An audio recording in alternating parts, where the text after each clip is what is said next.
This podcast is brought to you by JList.com. JList.com has all new magazines available for August 2020. You can keep up with Japanese culture and what the hottest anime are in Japan with new editions of New Type Magazine, Dengeki Moeo, Megami Goddess Magazine, and other magazines like Comptic. You will be up to date with all the happenings across the pond. And also, if you want to keep up to date with your Japanese studying, I know a lot of you like to study Japanese because we're all big fans of anime. They have tons of hiragana drilling workbooks, and you will need to do plenty of drilling to learn your hiragana. And they also have kanji learning workbooks at all levels for people that are either seasoned veterans of Japanese or just getting started. And then, of course, the essential and famous Genki grammar textbook, which I have used extensively, and you'll need to get that in order to keep up to date and to learn your grammar. So get all these Japanese study materials and Japanese magazines, and you'll be set with all of your print materials from JList or jbox.com. And now it's time to start the podcast.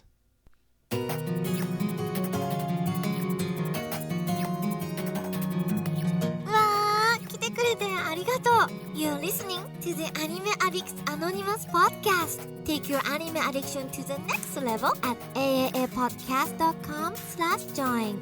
And now, here are your anime addicts.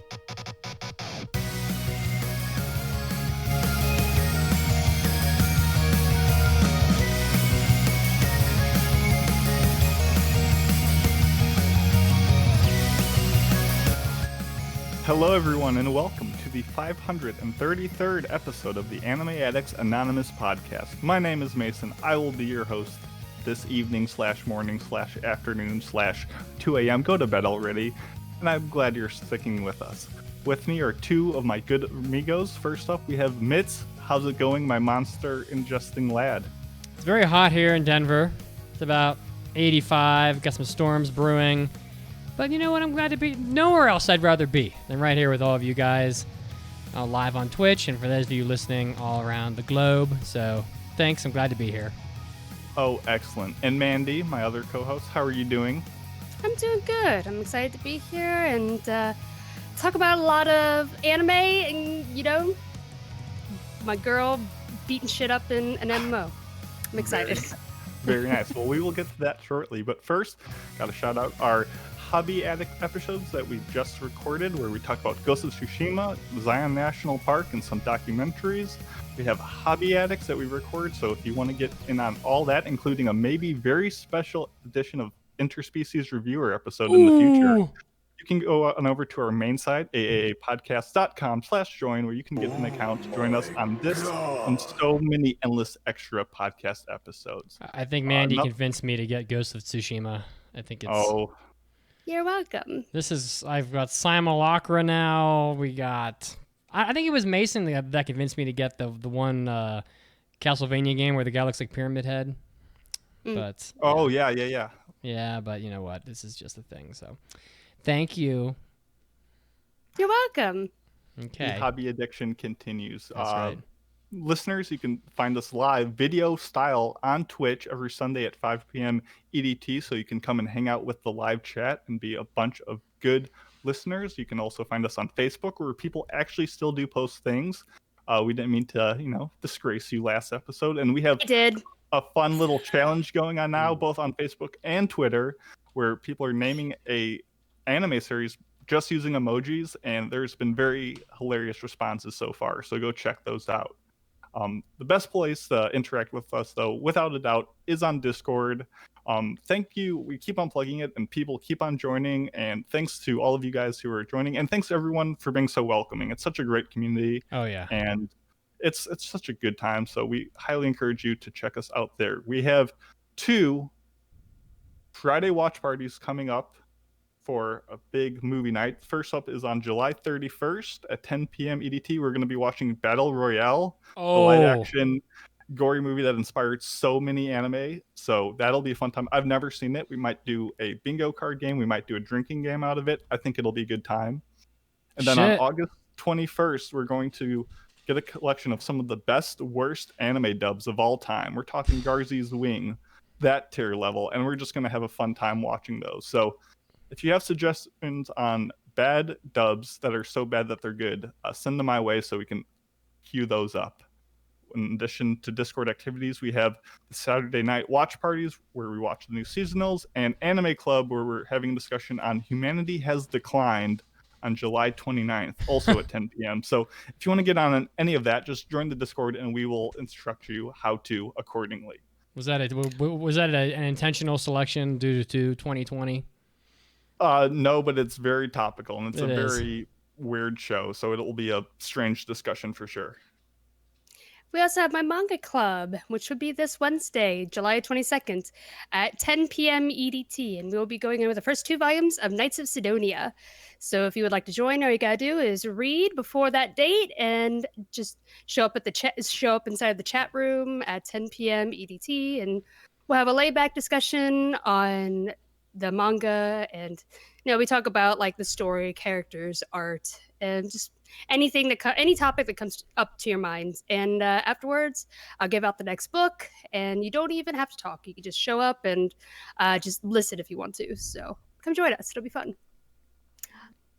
So today we have What Have We Been Watching, which is a topic that we try to do maybe once a month, where we talk about all the anime that we have watched recently that is not covered under like reviews or seasonals. And then after that, we will be talking about Bofuri, which is the one about the girl who put all of her points in defense because she doesn't want to get hurt. A fun little MMO romp. So the longest title ever. Longest title ever. I don't know. Is it longer than the one about like, do you love your mom and her 2-hit multi-combo attack, something like that? I don't know. It's pretty excessive. It's excessive no matter what. Anything else before we jump into big news? I don't think so. I think we're good. This is our final Bofuri is our final review of the winter 2020 season, and after that we can move on. So it's been a long time coming. Okay, here we go.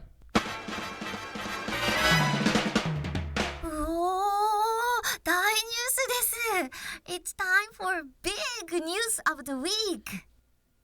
Alrighty, so for big news of the week, we have the Haikyuu manga has ended today. I've been watching Twitter and spoilers abound, so be careful.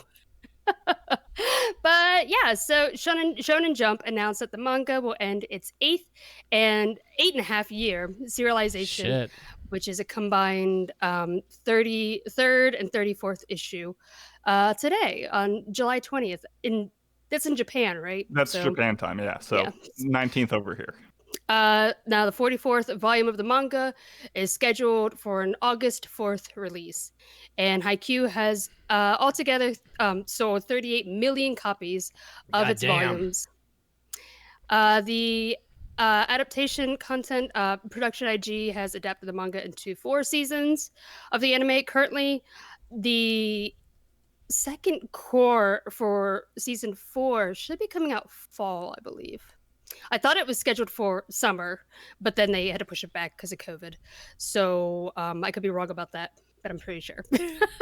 Because first core of season 1 ended on a big cliffhanger right in the middle of a tournament. So I know some people have been holding off because they're like, I don't want to leave off in the middle of a tournament. So but the first season aired in spring of 2014, and then there was season 2 and 3 the following years, and then winter of this year is when the first core of season 4 came out. So yeah, what else do you guys want to see from Haikyuu or the mangaka to do next? Well, 38 million copies is quite an accomplishment, 43 volumes is pretty significant, but that puts it in the same company as Berserk, Yu-Gi-Oh, Nana. Let's see, Crayon Shin-chan. It's not 7 Deadly Sins, 20th Century Boys. Yeah, I mean and I'm sure it's going to continue to get copies sold even after it concludes.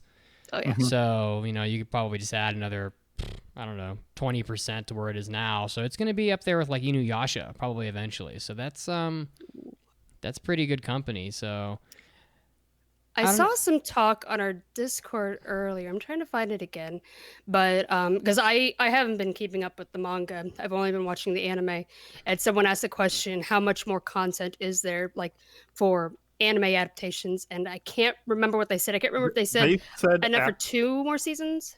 After the second half of part 4 in the fall, there should be 2 more seasons worth. And I'm assuming they meant single core season. So let's say 25 episodes after the 4th season finishes. Yeah. So that's a lot more to come up, and I'm sure it'll all get adapted because Haikyuu's so popular. Oh, yeah. I saw people on Twitter who were just so sad to see it go. They're like crying over how beautiful the ending was. So, and production IG is in the studio to just drop shows mid stuff like Madhouse might be. So they're definitely going to do it and I'm excited to see it.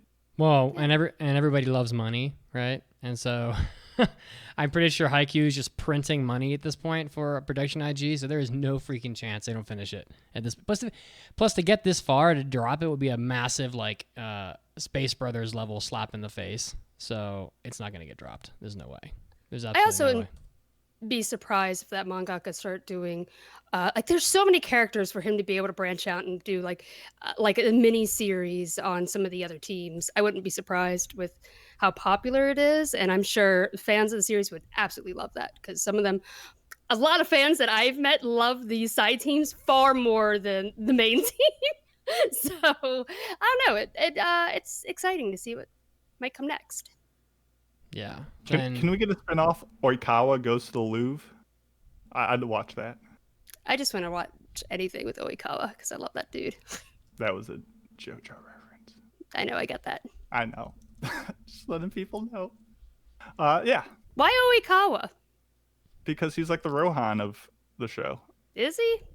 Yeah. He has Hisoka's voice actor. He's the Rohan of the show, aka the best boy. I can now confirm with much pride that the Do You Love Your Mom and her 2-hit multi-target attacks is approximately 4 kana longer than Bofuri's title. But it's unbelievably excessive and I'm gonna post it here in our private Discord just so I can get it and then transpose it over here to the live feed. But it is absolutely excessive, the length of the 2-hit combo attack. Can you even put kana in? And I just screwed up our thing on Twitch, so I'm great at this. So look how long that is on Twitch. It is 3 lines of Japanese. Wow, they're just trolling, and then all these get like truncated to nothing. It's like, here's this. It takes 4 breaths to say it, and we'll shorten it to like 3 letters. Yeah, it's like the Snafu title too. Everyone just goes, it's Snafu. So fucking ridiculous. So.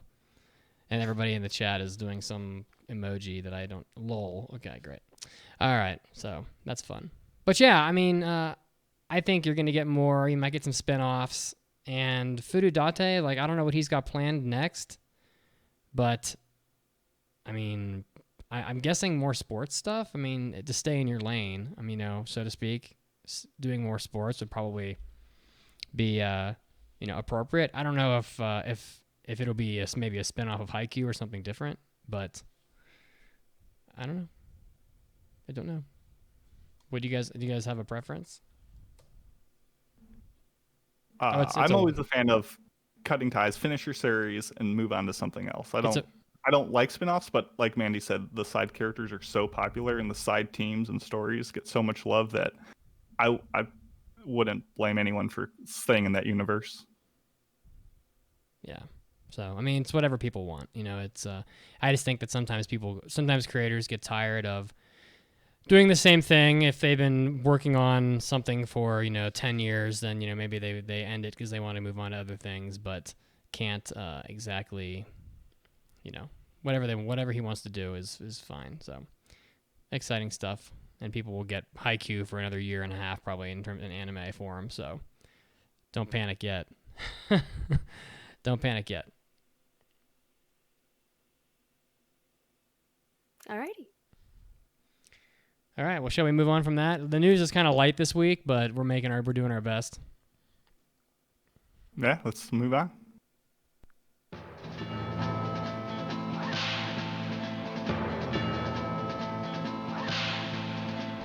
Howdy, partner. I seen you riding in on that dusty trail. Welcome to the good, the bad, and the moe. Apparently this has been happening for a little while now, but Wit Studio continues to branch out into its live action sort of work, so it's a little bit unusual to see an anime studio making live action content, but for the good this week, Wit Studio is expanding again into live action with a live action Tokyo Butterfly film. So their parent company, IG Port, announced that the studio is going to be working on this film. It's going to open at Tokyo's Uplink Kichijoji Theater on September 11th, and then it's going to be branching out from there to get like a national release. But it's the first feature film by up-and-coming director Keitaro Sakon, and it's about the story. The movie follows the story of 4 former band members of a college group that 6 years after they break up, they're after being on the verge of their first label debut. So it's kind of an interesting sort of very Enzo-like plot synopsis. So I'm sure Enzo will be all over this. So it sounds like a drama about people that are aspiring to be musicians. And this is their 4th live-action film. I didn't even know they were doing this, but I guess they are. And they're doing them very rapidly. In 2018, they did a film called Summer Blooms. 2019, they did a film called Mio on the Shore. And this past February, A Quiet Rain was their 3rd film. So this is going to be their 4th movie. So just interesting to see Wit Studios having enough success that they can kind of take chances and branch out into areas that other studios don't often go. So we all know Wit Studio just kicking ass. So, I mean, I'm not that shocked. And they've got to be making a ton of money. For the bad, Attack on Titan actor Haruma Miura has passed away by presumed suicide. I don't think that that's official, but that seems to be what all the sources I could find seem to believe. He was 30 years old, and he was born in 1990 and started his career as a child actor before transitioning to just big roles in so many popular films and dramas. He is, as far as anime goes, he was in Attack on Titan 2, Gintama 2, and more like 50 other movies. Like, very prolific person for having such a short career. And if you go to IMDb, there's an IMDb link in the show notes here that people can get. And if you go to IMDb and Google Haruma Miura, there's just a very long list of credits to him. So just a sad thing to have happen, and, you know, prayers go out and happy thoughts go out to him and his family, and hope that they're, doing the best that can be expected. And moving on from that, some silly shit. So Japan there was so much goofy stuff. There was more goofy stuff this week than real noteworthy news. But Japan has released another strange new product called Nipple Man. And so I never really noticed this when I was living in Japan, but apparently there is a big problem with male THO in Japan in the academic and working worlds. I guess it's something to do with not wanting to have distracting nipples underneath your dress shirts and things like that.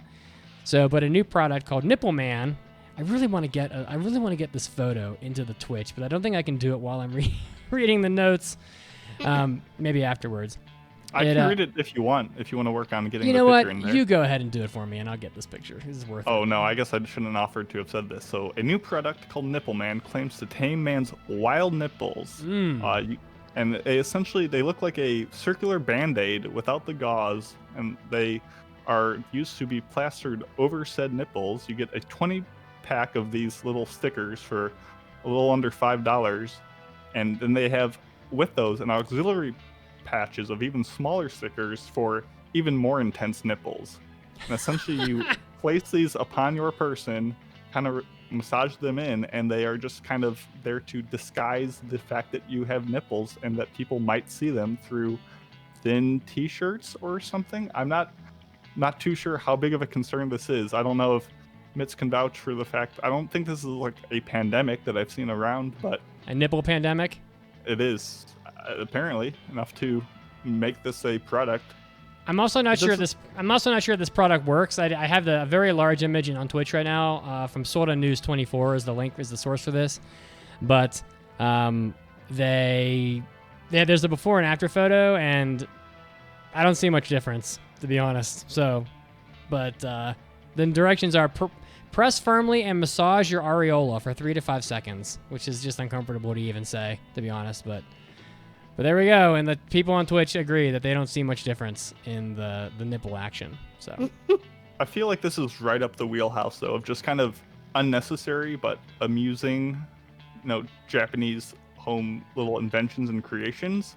But I feel like this could easily just be homebrewed. Like I feel like you could see this product and be like, I could make that myself. But I don't know. there was it was between this and a new drink in Japan that is advertised as smelling like pond water, and I was like, That's just pond water.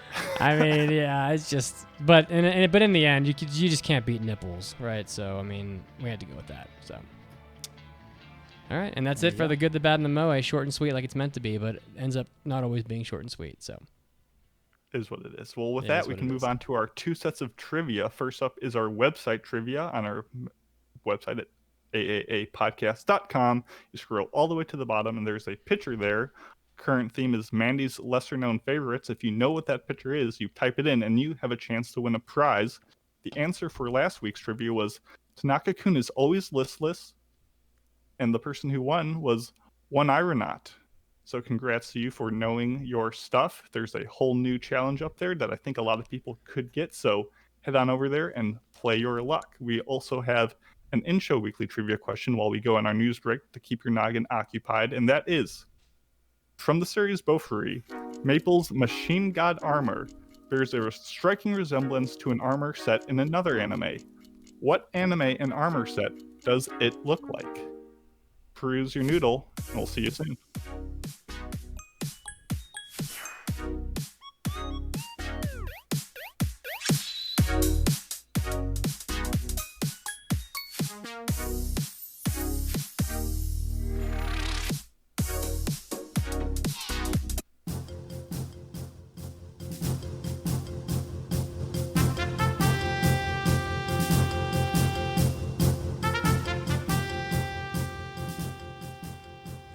Anime Addicts, this is Mitsugi, and I'm bringing you your first anime news break, leading us off with some coronavirus news related to Japan. For those of you that were aiming to travel to Japan in the near future, as I am, it looks like Tokyo has reported over 200 cases for the 3rd consecutive day, sending it to its highest level of alert, well, maybe ever, but at least in a while, to a status known as, quote, believed to be spreading. The Tokyo governor, Yuriko Koike, says that the surge is stemming from increased testing, which is at about 4,000 tests a day. By scale comparison, the USA is testing around 700 to 800,000 a day, which is pretty wild stuff. It looks like on Friday, Koike, the governor, said that about 70% of the cases confirmed can be traced back to people in their 20s and 30s, so which is probably better than the alternative of them being a little bit older. So for those of you that are planning on traveling to Japan, keep an eye on what's happening over there with coronavirus, because you'd hate to travel there and then not be able to do anything. And in other non-coronavirus related news, the old familiar favorite anime, Cardcaptor Sakura, is getting a new smartphone puzzle game coming out this summer, Cardcaptor Sakura Repaint Record, which is the name of the game. There was a teaser video that came out on June 4th, so I don't know if any of you caught that, but if you didn't, you can go watch the teaser video. It's going to contain an original story with the same old familiar characters that you love from the franchise, and you're going to be able to change Sakura's costumes and do all kinds of other fun stuff. The game will be free to play, that will have in-game purchases, as is the trend nowadays. So if you're a fan of Cardcaptor Sakura, look out for this Repaint Record. It's going to be coming out maybe pretty soon, could already be out, because it said this summer. Next up, the manga Black Channel is going to be getting a YouTube net anime adaptation that's going to debut on August 21st. The story of the manga centers around the demon Black, who comes to the human world in search of content videos, and he wants to expose the hidden side of humans and their games and hobbies. Black's, quote, high-efficiency assistant is a camera called Demon Chan. I assume that he's trying to capture the, quote, dark side of humanity. So the anime will have all new story content. So the YouTube anime production and distribution company Plot is producing the anime. If you're a fan of the Black Channel manga, look out for this coming out on YouTube on the 21st.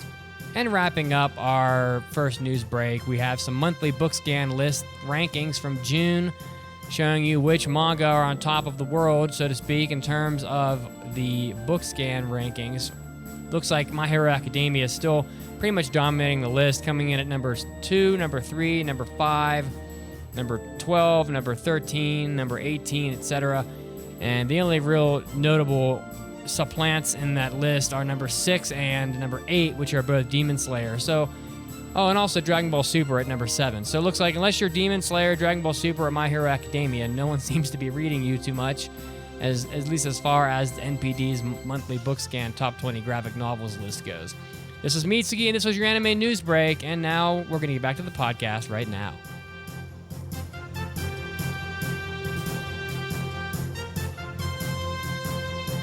Hey, all you anime fans, JList and JBox.com are a great place for you guys to get print materials. They have all new magazines from August 2020, so you can keep up to date on what is hot in Japan in terms of fashion, the culture, anime, etc. They have all new type magazines available. Dengeki Mao, Megami Goddess magazine, Comtic, all for August 2020. You can go over there, check them all out. You'll be up to date with what is hot in Japan. And of course, I know a lot of you that watch anime also are interested in studying Japanese. Well, JList and JBox.com, they have a great selection of study materials for Japanese. Of course, they have tons of hiragana drilling workbooks, and if you know anything, you'll know that hiragana, katakana, these sort of languages in Japanese, these alphabets need to be drilled a lot. So go get your books, go get your drilling books for hiragana. They also have kanji learning workbooks for those of you that are willing to take it to the next level. And they have all difficulty levels of kanji, so you can gradually increase the amount that you know. And also, they have new editions of the epically famous Genki Grammar Workbook. So you'll be able to study your hiragana, your kanji, your Genki grammar. So you'll be able to tackle Japanese at your own pace. Head over to JList or JBox.com right now, and you'll be able to grab yourself some brand new magazines and some study materials to keep you up to date on everything that's been happening in Japan. Hi, my name is Sonny Strait, voice of Krillin from Dragon Ball Z, and I'm an anime addict. Kamehameha, bitches! You know me? Of course!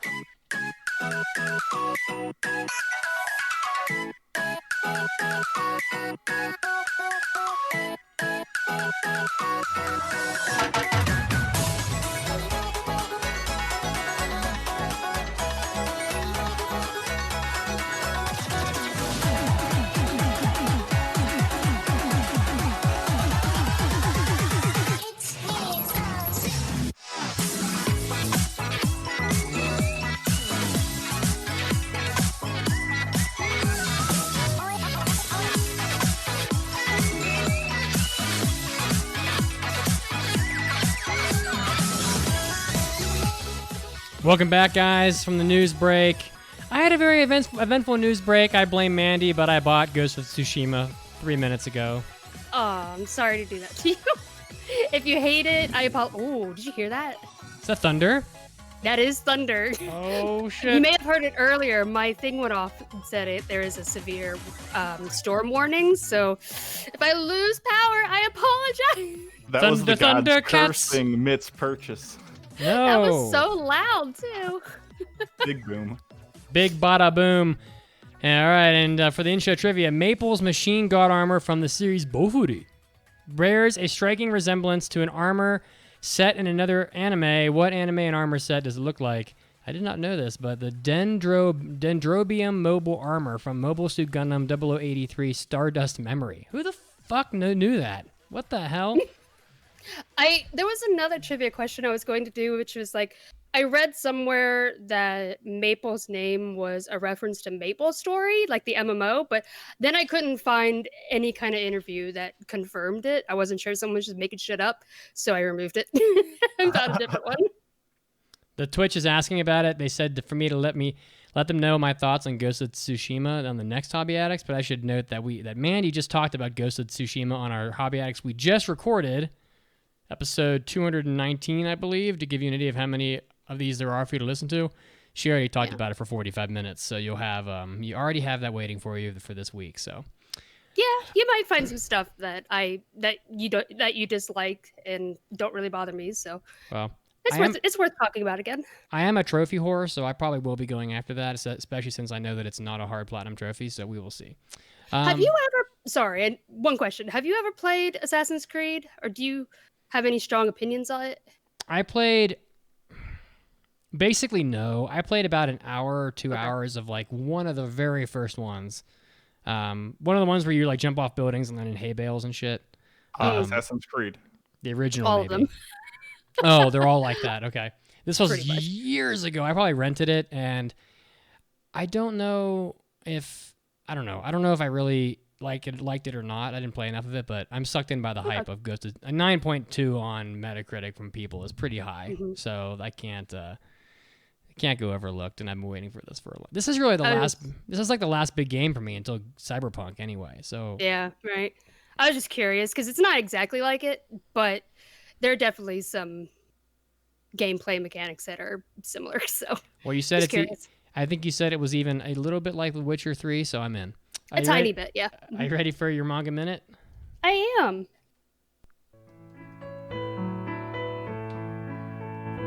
And now, let's take a minute for the Manga Minute with Mandi. This is Mandy's Manga Minute, where I take a minute to tell you about a manga and help you find something new to read. This one is called Act Age. Lights, camera, action. Kei Yonagi wants to be an actress, but an already difficult dream to achieve has become much harder since her father left and her mother died. She's now taking care of her two little siblings on her own. Without much money left, will she have to give up her dream? Act Age is a Shonen Jump drama written by Tatsuya Matsuki and illustrated by Shido Usazaki. It started publishing back in 2018, and we currently only have one volume available in English in print, but volume 2 is available for pre-order. It comes out in September, and you can also read this on the Shonen Jump app. But Shonen Jump does some kind of weird things where right now you can only read the first volume and then it skips to like chapters 46 through 121 because they want you to read as it releases. Now they take some away to encourage you to buy it, but just as a warning that those are the current chapters that are up. But Act Age follows 16-year-old Kei Yonagi as she enters the world of method acting. Her mother has passed away and her father is gone, but she is now responsible for her two younger siblings. After being laid off from her job, Kei is trying to find a better way to bring in money. And director Sumiji Kuroyama discovers her talent for method acting is determined to shape her into an actress. But Kei sometimes struggles with separating real life from fantasy, causing her roles to take a toll on her mental health. And I found it really interesting to watch Kei navigate through the world of method acting, pulling emotions from her past experiences, and the psychological repercussions acting has on her. The only real complaint that I have so far is, at least in volume 1, is the art. It's not always clean, and sometimes the faces seem either a little derpy or inconsistent, but that's only as far as volume 1. I know that there's loads of room for this for the artist to grow and also the writers. So I'm interested in checking out the rest of the series because I think it is really interesting that we have a Shonen Jump that is not a battle manga, but also focuses so heavily on her psychological well-being in acting. I think that's a really interesting topic. So yeah, I recommend checking out at least volume 1 to see if it jives with you. Great. Yeah, I've heard a lot of good things from the series from people in the Discord. So same, and I've seen some people post spreads or panels from later in the series that look a lot better in volume 1. So, yeah, I don't know. I've only read volume 1, so I can't say for sure. But I think there's a lot of room for the artist to grow, and yeah, I'm interested in reading the rest. Well, as always, Mandy, thank you for your inevitable predictions on what will be made into a. Chances that this is made into an anime? For sure. It's Shonen Jump. Yeah. So yeah, for sure. I see. All right, well, Mason. Let's do it. It's time for sauciness. Ladies and gentlemen, let's get ready to rumble!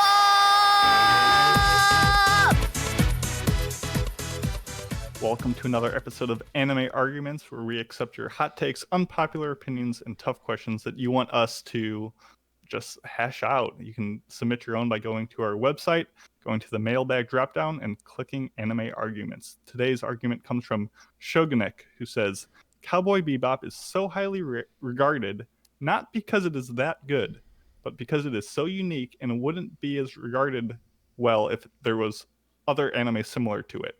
It is a good show, but it's not what is so great about anime and why people gravitate to anime instead of live action TV. So I agree with a lot of these points, but I think it deserves a bit more credit and a bit less credit than what you're giving it. Last things first, I think the point about Cowboy Bebop not being representative of why people turn to anime is accurate. I think the story of Cowboy Bebop is inherently not reliant on animation or the meta tropes within the medium to tell its story. Like, it's kind of could exist on its own, and I'm hoping not to be proven wrong when Netflix makes the live action. I'm hoping that it serves as potent an experience. Not to say the animation of Cowboy Bebop is bad or anything, but I feel like the strengths of it are more global intangibles more than what anime inherently has to offer.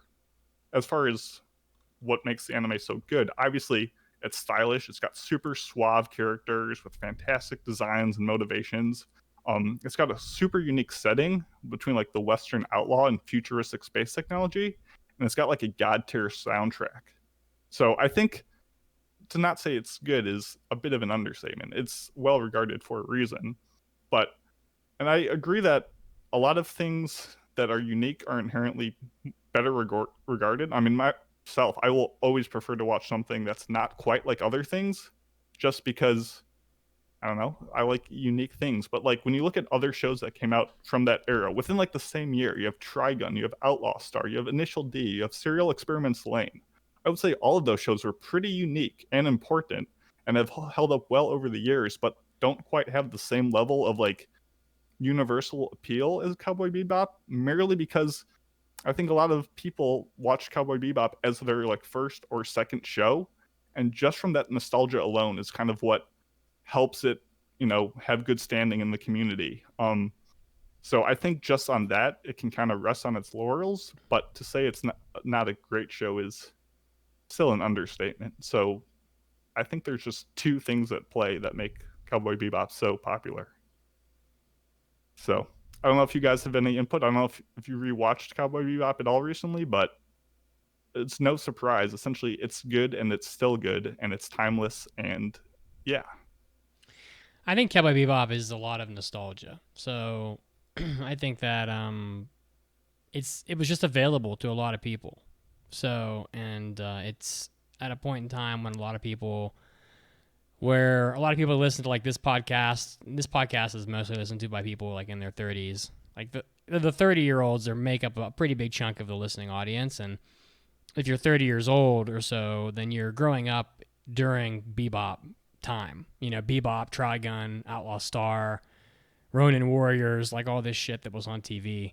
So, not that Bebop isn't great by itself, just because of what it is, but it's also just representative of a time period, and I think that's a lot of why it's highly regarded. So I just wonder. I wonder if people are going back. Do you think people are going back now, like young people now? Are the 18-year-olds or whatever going back now and watching Bebop? I mean, it's definitely way before them, but I wonder if people make the time to really go back and watch shows like that, or if they just say, fuck it, or I don't care, it's too old or whatever. I want them to go back and watch it, but they should. Mandy's on mute, so I cannot hear what she's saying. Oh, sorry.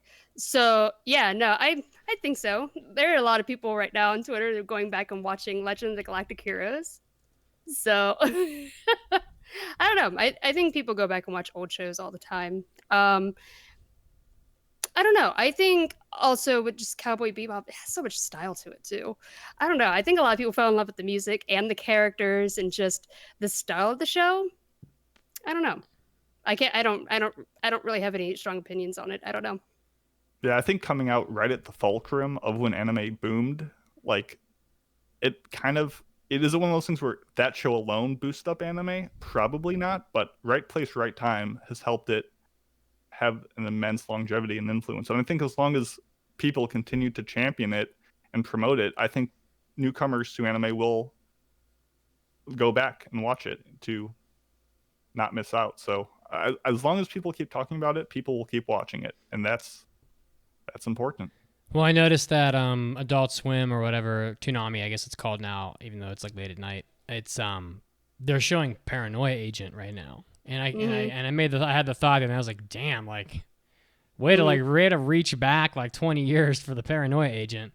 But so I mean, I don't know how recent do you guys know if if they've shown Bebop on Cartoon Network? I believe they show it at least once a year. Okay, I don't think it's ever completely gone off their lineup. It might be a mute point then, because I think that there is definitely an audience, like Adult Swim definitely has an audience still. So, maybe a pointless discussion, because I'm sure people are exposed to it then. But I don't know. So I think Bebop's cool and highly regarded for a lot of reasons. So, and you could have a whole podcast episode just on why Bebop is highly regarded. So that's what I think. I'm sticking to it. That's a good point. I think we can move on. Time to talk about what have we been watching. Yay! There's a lot. So, Mitz, what have you been watching? Well, I'm going to be honest here, guys. I know that this is, but wait. Shame. Oh, come on. Shame. Oh, come on. He's Shame. been watching life pass him by. Oh, my Shame. God. Shame. Oh, not you, too. Oh, my. They all hate me. They all hate me. I haven't really watched any extracurricular anime. I don't know. I've been doing a lot of hiking. Like, I don't know. That's like very lame. Like, who the fuck hikes? But I don't know. A lot of hiking. So I don't know. A lot of that. But I will say that I'm very excited because you guys have 4 or 5 of my like all-time favorite anime on your lists here. So I'm going to be able to contribute a lot. Even I got lucky. Right? So it'll sound like I watched a bunch of anime, but in reality, it's all Mason and Mandi carrying the cart, and I'm just gonna be walking next to the cart, kind of talking about how good how good of a job you're doing. I mean, we could say you just did your homework decades in advance. Yeah, pretty much. Yeah. So I'll be here talking. Alrighty. Why don't you go first, Mason? Sure, I'll start with my my big boy one, which was I finally got around to watching Slam Dunk, which you can find on Crunchyroll or Funimation. And this was merely I went to the My Anime List top 250 shows, and I'm like, what are the ones I haven't seen? And I haven't seen Major, I haven't seen Romeo and the Black Brothers, The Beast Player Eren, Maji, or Higurashi. But one that stuck out was Slam Dunk, which I think is in the top 100. And not only is it well acclaimed for its anime, this is like the 9th best-selling manga of all time, which is, for reference, just one above Bleach. So this came out in like the early 1990s. It's done by the same mangaka, Takehiko Inoue, who did Vagabond, which is like the 20th best-selling manga. So this guy makes good stuff, including a bunch of other basketball series. And this was probably one of the most important sports anime of all time, probably second only to like Captain Tsubasa in like establishing the tropes and style that we see. So this show is 101 episodes done by Toei in 1993, and it definitely feels like 101 episodes. It's not, they definitely stretched it out a bit. It could use some trimming. It could use a Slam X Dunk to kind of improve it a little bit, but you got flashbacks starting as soon as episode 2, so I'm like, oh no, this is going to be super drawn out, but it also has butts in episode 2, so it's got a bit of good and bad. I can definitely see why Mitz likes the show. I fucking love it. It's got that delinquent charm, and some of the delinquent fights between like gangs are absolutely brutal. We have slugfests where people are missing teeth, gouging out like just pockets of skin and flesh, like just bloody all over. Like it's absolutely like way violent. It's not that way for the whole show, but a couple arcs have that, and it's funny because all the eye catches in the show, like the segments between part A and part B, have these like really funny English positivity notes. They're like, okay, the second part of the episode is starting, let's get our friends together in front of the TV, and then you see just people just smashing the crap out of one another. So it's a weird mix. It definitely just turns into straight up sports basketball for the like last 80 episodes, and it definitely started to drag in the beginning when you have like him being recruited by like the judo team or trying to do a layup. Like the initial training arc definitely took a little while, but once you got past that, the basketball games were compelling. There was only a couple like technical issues where a guy would pass the ball and the next scene would show the same guy catching the ball. Like that's not possible, or Yeah. stuff like that. And Sakuragi, who's the main character, this redhead with the big pompadour, is sometimes great. When he scores his first point, it's spectacular. When he gets a compliment, he's just beaming, and that's adorable. But sometimes he's just too much of an idiot for me to really get into. Like he'll go around and do like the classic, put the fingers together in the shape of a gun and like stick it up the butt of the opponent coach, and it's like, Concho. come on, dude. What are you He doing? plays with his neck fat. Yeah, like it's sometimes It's also the time that it came out. That was like a big joke around that time, like the True. 90s. But it was just like he's a little too like not proud, but like he just can't see how dumb he's being a lot of the time. Like he constantly say, "I'm a genius," as he continues to like mess up his entire team constantly. But overall, it has that charm. It has that style from the time period that it really does hold up. And I can definitely see where a lot of the best sports series got their references from. So I enjoyed it for the most part. I don't love it, but I'm definitely glad I watched it. So that was Slam Dunk, classic. Yeah, and one of my favorite characters in Slam Dunk is I can't, like, something's wrong with my anime list right now. Like, it will not load, so I don't know what the fuck. Yeah, it's been down for a while. But I'm trying to get like all the character names here. But there's a character, and you'll be able to help me out because I remember most of the characters' names, but I can't remember all of them at this point. But there's like, one of the characters is a delinquent who is like trying to fuck the team up at first. Mitsui, yeah, that's right. And he becomes Mitsugi? oh shit, he has a very good growth for in the beginning of the show. Like he's like, he really loves basketball, but he kind of resents it, and then he ends up joining the team and cutting his hair and having like the whole transformation, and it's really nice to see. And then he becomes like a character that you really like. But you're right, it's brutal. Like there's a scene where they're just like threatening to, he's got like a pipe or something, and he's like, "Oh, you like basketball? Well, I'm gonna fucking destroy your hand so you'll never play again." And they're like gonna break his hand apart like in this alley. Mm-hmm. And it's just like fucking brutal. And they're like criminals. They're not even like delinquents at a certain point. They are like straight up criminals. But it is really good. And I never really got around to liking Rukawa very much, except all the cheerleader girls who love me, Rukawa. It's kind of like obnoxious, but I also didn't appreciate that the anime is not finished. It's very unfinished, so I think the manga probably goes way further than the anime does. I can't say that for sure because I haven't read it, but I know it must go further. So this is one of those, like, Slam Dunk is something you have to watch if you're an anime sports fan, because it's just like seminal to the whole genre. Yeah, like watching Haikyuu, like all the chants, the EK, like stuff like that, like this is where it all came from. And obviously, I'm sure Japan schools do that in real life, but you're gonna have to get the manga to finish the story. And they're asking like Kuwabara. Kuwabara would get his Kuwabara at like the beginning of Yu Hakusho will get his ass fucking beaten by these guys in Slam Dunk. I mean, it would not be. He becomes like a super powered character. Kuwabara does, but at the start of like Yu Hakusho, he would get his ass beaten for sure by these guys. So they are huge too. How you gonna fight a spirit sword with a basketball? Because they're not a tensai. They're not a Japanese Nihongo tensai. It just I don't want to talk about Slam Dunk for too much longer, but I'm watching Ahiru no Sora, and it just isn't close. Like Ahiru no Sora looks better, like in terms of like the way it looks, because Slam Dunk's old and looks like crap sometimes. But like there's just no competition with like the story. Slam Dunk just crushes Ahiru no Sora. It's not close. So I'm glad you enjoy. I think it sounds like you enjoyed it. I'm glad you did. The author also did the manga Reel, which is all about wheelchair basketball, and I thought that was really good too. Yeah, he did Reel, he did Buzzer Beater, he did a few basketball manga. He has a bad habit of not finishing anything too.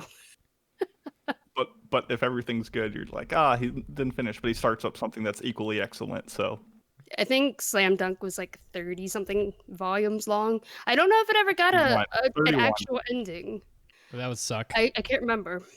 But I will say Slam Dunk impressively makes, I think there's one episode where one free throw is the whole fucking episode. Ah, I was like, this is amazing. How did you manage this? It takes a couple seconds. I think I But- read 5 or 6 volumes, and yeah, I still need to watch the anime that's been on my list. It's really good. I really love Slam Dunk, and the theme songs are super good. Like they just bleed everything that was the '90s. Like they just sound just like the. It's just, I love '90s anime so much. Mm. Okay, you want to go, Mandy, or do you want me to go through my list? You can go through all of yours. Oh, okay. Next up, another classic is Future Boy Conan, which I watched on YouTube, which is just where you can find it. This is obviously the first anime series that Miyazaki ever directed. It's from 1978, so we're going even further back. It's based on the book The Incredible Tide by Alexander Key, and it tells the story of Conan, a boy from like a desolate island who goes on a grand adventure. And this is done by Nippon Animation, who did like the OG Hunter x Hunter series, and they did like the World Masterpiece series, like Swiss Family Robinson, Tom Sawyer, Anne of Green Gables, Heidi Girl of the Alps, like all those seminal classics, the last of which beside Takahata did, also from Studio Ghibli. And it's so rewarding when a classic that gets like hyped up over the years delivers, like more than Oh a show my that comes God. out of nowhere and surprises me, but a show that everyone's like, oh, it's pretty good, it's a classic, and you watch it and it actually is as good as people say. You're like I don't know, it's just super rewarding. And there's a clarity to the way Miyazaki communicates ideas that no one else can come close to. Like, I like other directors that have style and flash or unique ideas, but like Miyazaki can execute a concept that makes complete sense, and like it's just so amazing how he comes up with these ideas. Like there's a moment where someone's trapped underwater and our hero Conan like swims under to save this girl, and she's like kind of unconscious. So to wake her up, he like blows bubbles underwater, and you can see those bubbles like emerge and like hit her face and hair and like come upwards to the surface. And it just has a cool aesthetic to it that if you take like still frames from the show, you're not like, wow, that's really impressive. But the way the thing moves, it definitely has that Ghibli flair that is just always a good thing to watch. And he's got a best bud named Jimsy, who's just the best boy ever. He's also a boy from a desolate island, and he meets pigs for the first time. He's like, I don't know the word for pigs. I'm going to call them the oink oink things. They look delicious. And then he goes on to own a pig, and he calls the name of the pig Looks Delicious, because he just loves eating food that much. And he's my boy, and I love him. And the show is full of like absurd levels of strength and physics. Like it's definitely cartoonish in like what these characters can do, but it fits with the lighthearted style. And the plot is just very much like these two people save another person, but someone gets captured along the way. So the other two people go back to save that person, but someone else gets captured. So it's just a back and forth excuse to watch these characters move through the environment. And it's a fun time. Like the main character has absurdly like brachycephalic noggins, and they're really wide and silly looking, but it makes sense why Eizouken chose Detective Conan as like the show to show the magic of animation, because you see all of that. And especially in Miyazaki's later works, especially Castle of the Sky, all the themes and characters are there. So same way like Slam Dunk is like the roots of the sports genre, like Future Boy Conan is the roots of a lot of the Ghibli works, and it's kind of cool to see that. So I definitely dug it. It was on par with Anne of Green Gables, I thought. Future Boy Conan it's amazing that Miyazaki he's able to deliver for so long. I mean, you're talking about a guy who made rock star level fucking anime for 40 years. I mean, it's actually ridiculous when you consider it. And not only that, but stuck to his beliefs the whole time. Like so many of the themes in Future Boy Conan are in practically every Ghibli movie. I mean, there's such a nature heavy theme in all of the Ghibli works, and it just goes all the way back to the 1978. It's just like he was just like, here's what I believe in. Here's what I want to communicate to the world. Right down to how I fucking walk through the Totoro forest and pick up garbage like on my free time. Like that is what Miyazaki is, and like that is what Future Boy Conan is, all the way up through like Princess Mononoke and like these other movies that are just like decades later carrying the same themes, and they just rock it every time. And Future Boy Conan, it's from 1978, but I swear to you, it doesn't look like it. Like I think I haven't seen this in like large pieces in a long time, but correct me if I'm wrong, Mason. It looks a hell of a lot better than you'd think for 1978. It says it moves well. It's Right. animated well, Mm-hmm. and like the styles are definitely makes sense from the era, but it definitely does not feel dated in its presentation. And plays So like amazing. and plays like such an action show. I mean, there's so much crazy awesome action, and I think my favorite scene is when Conan's like pinned to the bottom of the ocean or whatever. Like it's not very deep, but he's pinned down, and like the what the fuck is the girl's name? Lana, I think it is. Mm-hmm. She like goes down there, and they have like this moment under the water, and it's just like so fucking good. I mean, it's not. Oh, and Conan is the original Gon, by the way. So I just want to throw that out there, man. Why? Well, like his like childness, A Wonder Kid. his childishness, and like youthful exuberance, and his just superhuman strength, right down to going like right, the first thing you see Conan doing is catching a huge fish in the ocean. All right. But by I mean, catching a fish, you mean diving down and just wrangling a shark with his bare hands. Yeah, I mean, Conan is a fucking freak. Like he's so strong, he can like pull like sheet metal off of aircraft while they're flying. I mean, he is a super kid. So he's so much like Gon. I mean, it is awesome. Is he also really bad at math? He's got to be. Probably. He's gotta got to be. be terrible. He's a bad student, probably. I mean, he's just, people who haven't watched Future Boy Conan should watch it. I said this like 10 years ago on this podcast. You should watch it. It's really good. Yes, indeed. You want me to keep going, or you have a lot that I don't want you to miss out on? Oh, that's fine. You can keep going. Some of these are very quick. Okay, I'll burn through these next three. Next up is a show called Scissor 7. You can find it on Netflix. This is a story about a guy named Seven, who's a young amnesiac who becomes an assassin in order to make enough money to travel to a country to get like memory recovery surgery done. Doesn't matter. It's done by Chinese studio SureFun Studio, and it's the first work they've done. Each series is about 10 or 15 minutes long. And it reminds me of those old like Zhao Zhao like flash animations where the stick figures are just like going all over the face or all over the place fighting one another. Episode 1 was super strong. I'd recommend checking that out. After that, it kind of starts to wind down. It reminds me a lot like One Punch Man, where like season 1 was fun, it was snappy, like it knew its idea and aesthetic, and it looked phenomenal. And season 2 of the show looked drastically worse, and I didn't jive with it. But I definitely recommend checking out at least episode 1 on Netflix. It's a ton of fun. The OP is super cool, and it's got a lot of style, and I appreciate that.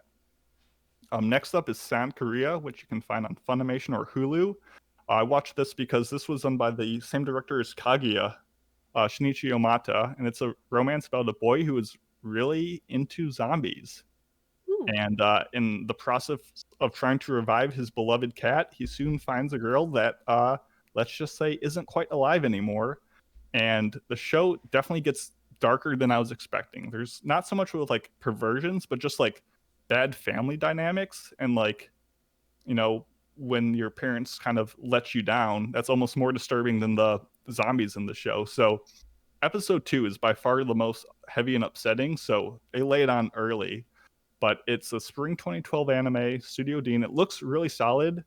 I would definitely recommend this for fans of Monogatari. It's got the same tone, aesthetics, and concepts, but it's a little more relaxed. It's not as talky, and it does have a bit of fan service, which for me was a little bit too much, but I could see others really enjoying it. So that's Sound Korea, and it's like 15 episodes long, so it's not quite as long as the others. And finally, even shorter, and the last one I'll talk about today is a show called Freedom, which Kieran on the Discord was able to hook me up with finding a copy, which is takes place in the year 2041, and essentially mankind is now on the moon because Earth is destroyed, and a couple 100 years later, this boy named Takaru finds a picture, a photograph on the surface of the moon of people who might be on Earth still, and he is like, oh, there's Earth is alive, it's not dead, and kind of his journey At to first, make I was it like, back. "Is this Lunar?"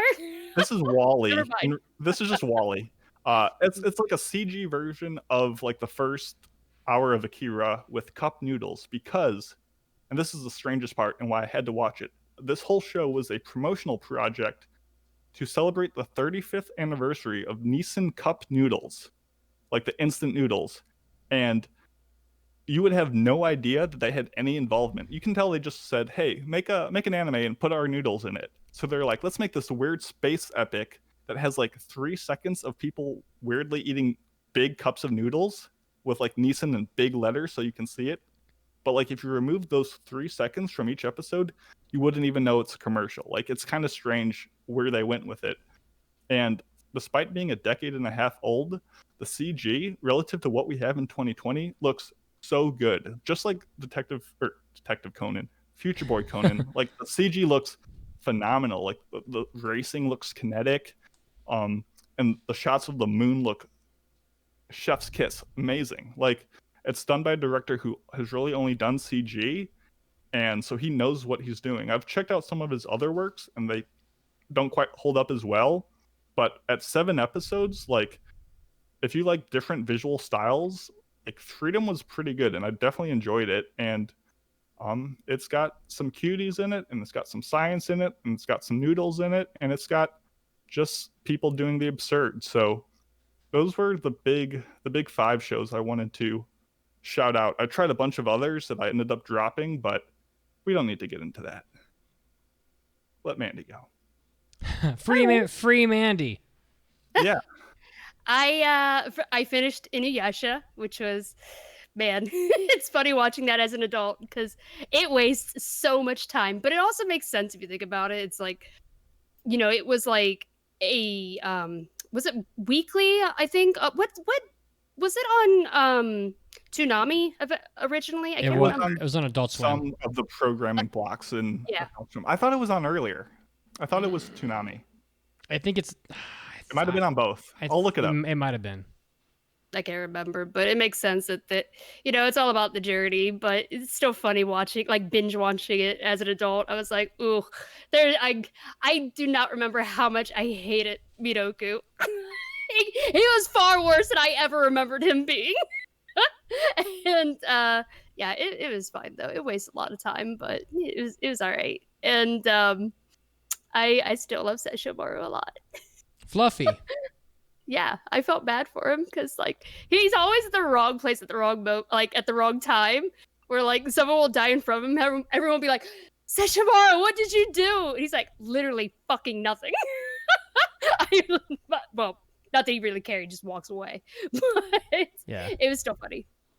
Yeah, I don't know if the movies are available on Hulu. I might rewatch those. I can't remember if I ever actually watched the movies. So I might look into those. I've seen the first one. Something through time. Love that transcends time or something. I've seen the first one, but so the Affections movies touching across time. So are the movies where do they take place in the timeline? Because this ended I mean, I don't want to spoil it for people who want to watch Inuyasha for the first time, but I thought it had a pretty solid ending. I mean, so I don't know. I don't know, but I know that in the first movie, spoiler sort of, probably not really. Inuyasha and Kagome do kiss in the first movie, so maybe towards the end of the series. Yeah, probably then. Yeah, there was that, but I also watched Ixer 1, which was recommended by our friend Chibi Rob. It's one of his favorites.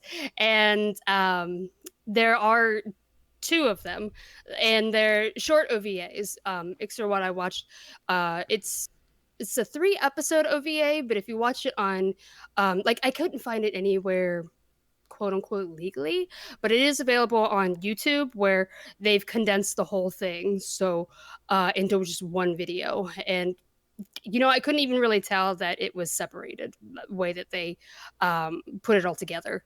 And so this one, it's pretty short, so things move very, very fast. And to the point where I was like, where you're thinking like, man, these people are moving real fast. Like, because it's about this high school girl named Nagisa, and she starts seeing things like there's a lot of body horror in it. So she's at school one day, and this girl who's sitting in front of her is really kind of cool. This like mouth that comes out of the back of her head, like the body horror in it looks really awesome. But you find out that this other alien being comes down named Ixer One, and said like she wants her to pilot this robot with her. So there is a bit of that get inside the fucking robot moment, and because she needs to link up with Nagisa in order to pilot it, and of course Nagisa, being a high school girl, is like, no, I don't want to. But it's kind of funny that when she does change her mind, it happens so fast because it's a very short OVA. So you're like, yeah, the get in the robot real fast. The get in the robot arc takes 10 minutes instead of 10 episodes. So yeah, it's true. It's such a cool looking show though. Yeah, it looks really cool. The alien beings are called Cthulhu's. This is great. But that one's interesting if you like I think it came out in 80s. I think it actually came out the 85, the year I was born. So it's about as old as I am. And and for an 80s OVA, it actually looks pretty good. And it's if you like mechs and alien beings and Yuri, there's a little bit of Yuri in there. And cute girls. It's a fun time. Yeah. Poofy hair out the wazoo. Yeah, big hair mood. I really like the alien girls' designs. They look really good. Sorry,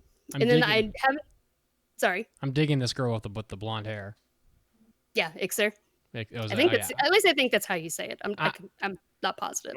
I'm just clicking through it here on YouTube, and I love the 80s designs. They're just fucking awesome. Yeah, so it does move pretty fast. Keep that in mind, but it was a pretty interesting watch. I haven't watched the second one yet. That's on my list to do. I think there's 3 of them actually.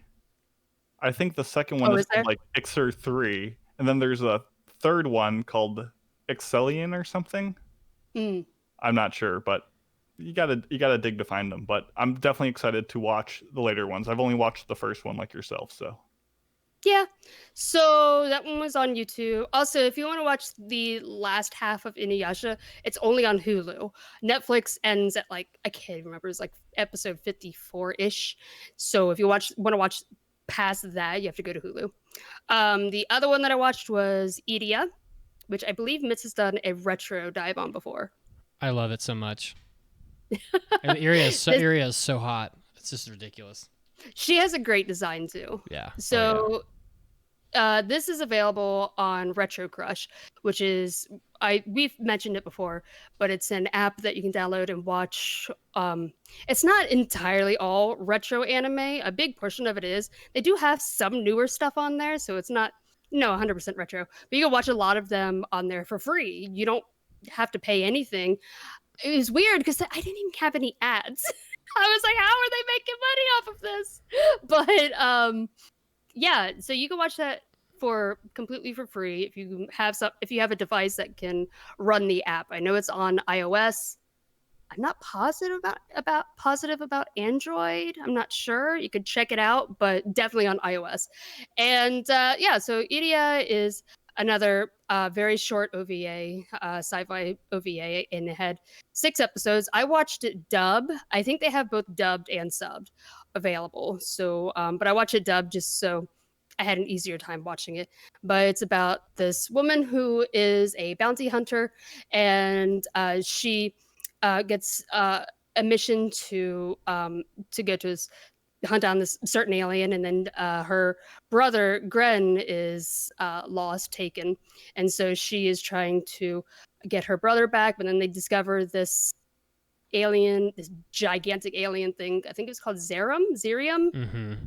Zerum, and but it ends up being like indestructible. So she's trying to get rid of Zerum, but also there's this organization that wants it back. And so there's something really shady going on, and it might have a connection to her brother. I'm trying not to spoil things, Yeah. but yeah. So it was interesting. Again, another OVA that moves very quickly. A lot of these OVAs have really great ideas, but because they're so short, I'm like, God, these move so fast, like blinding speeds. But I don't know. It was interesting. Did you want to mention what you love so much about it? Well, I mean, Iria is just she's like, if you want like badass female lead characters, look no further. I mean, Iria she will beat your ass. I mean, there is no doubt about it. I love all the designs in this are great. Like not only the character designs, but the things that they ride in, like the flying machines and the cars. Oh, yeah. They're just all so fucking great and so action packed. And it's just such a short. By the way, the live action movie of Iria is horrendous. Like, you should stay away from that at all costs. Oh, I can't even imagine this as a live action. It is brutal. Yeah, do not watch that. 0 out of 10. But Iria it's a short watch. It's just blistering action the whole time. And I want an anime cell from Iria so bad, but god damn, they're expensive. It is just stupid. Like, good luck. You won't find one for less than $200, and that's like a crap one. Like, I want this one. It's like $500. I'm like, I can't really do that.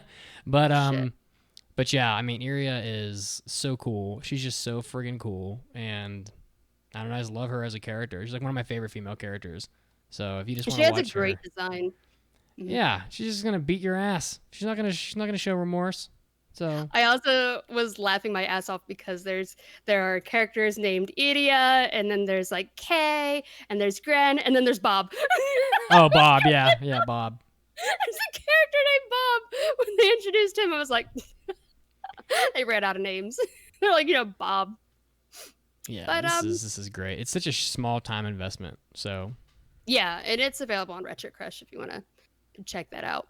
I don't remember. I should have looked back at our log on when you did the retro dive on it, but it's on one of our past episodes a while ago. Yeah, I think we reviewed it too, like years ago.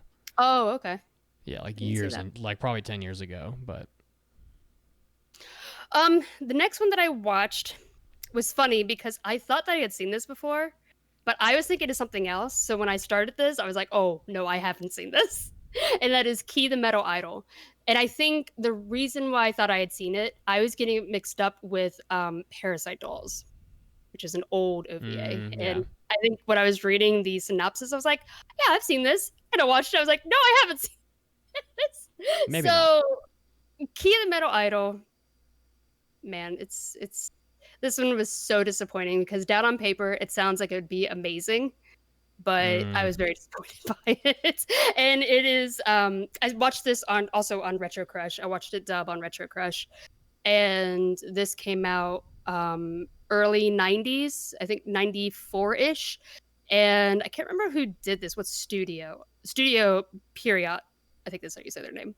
But this one is about a robotic girl named Key, and her creator, who she calls father, passes away. And now but before he was as he's on his deathbed, he tells her that if you want to become a real girl, you have to get 30,000 friends. So it almost feels kind of like a Kobe-san can't communicate kind of deal, where you're like, oh, that sounds really sweet.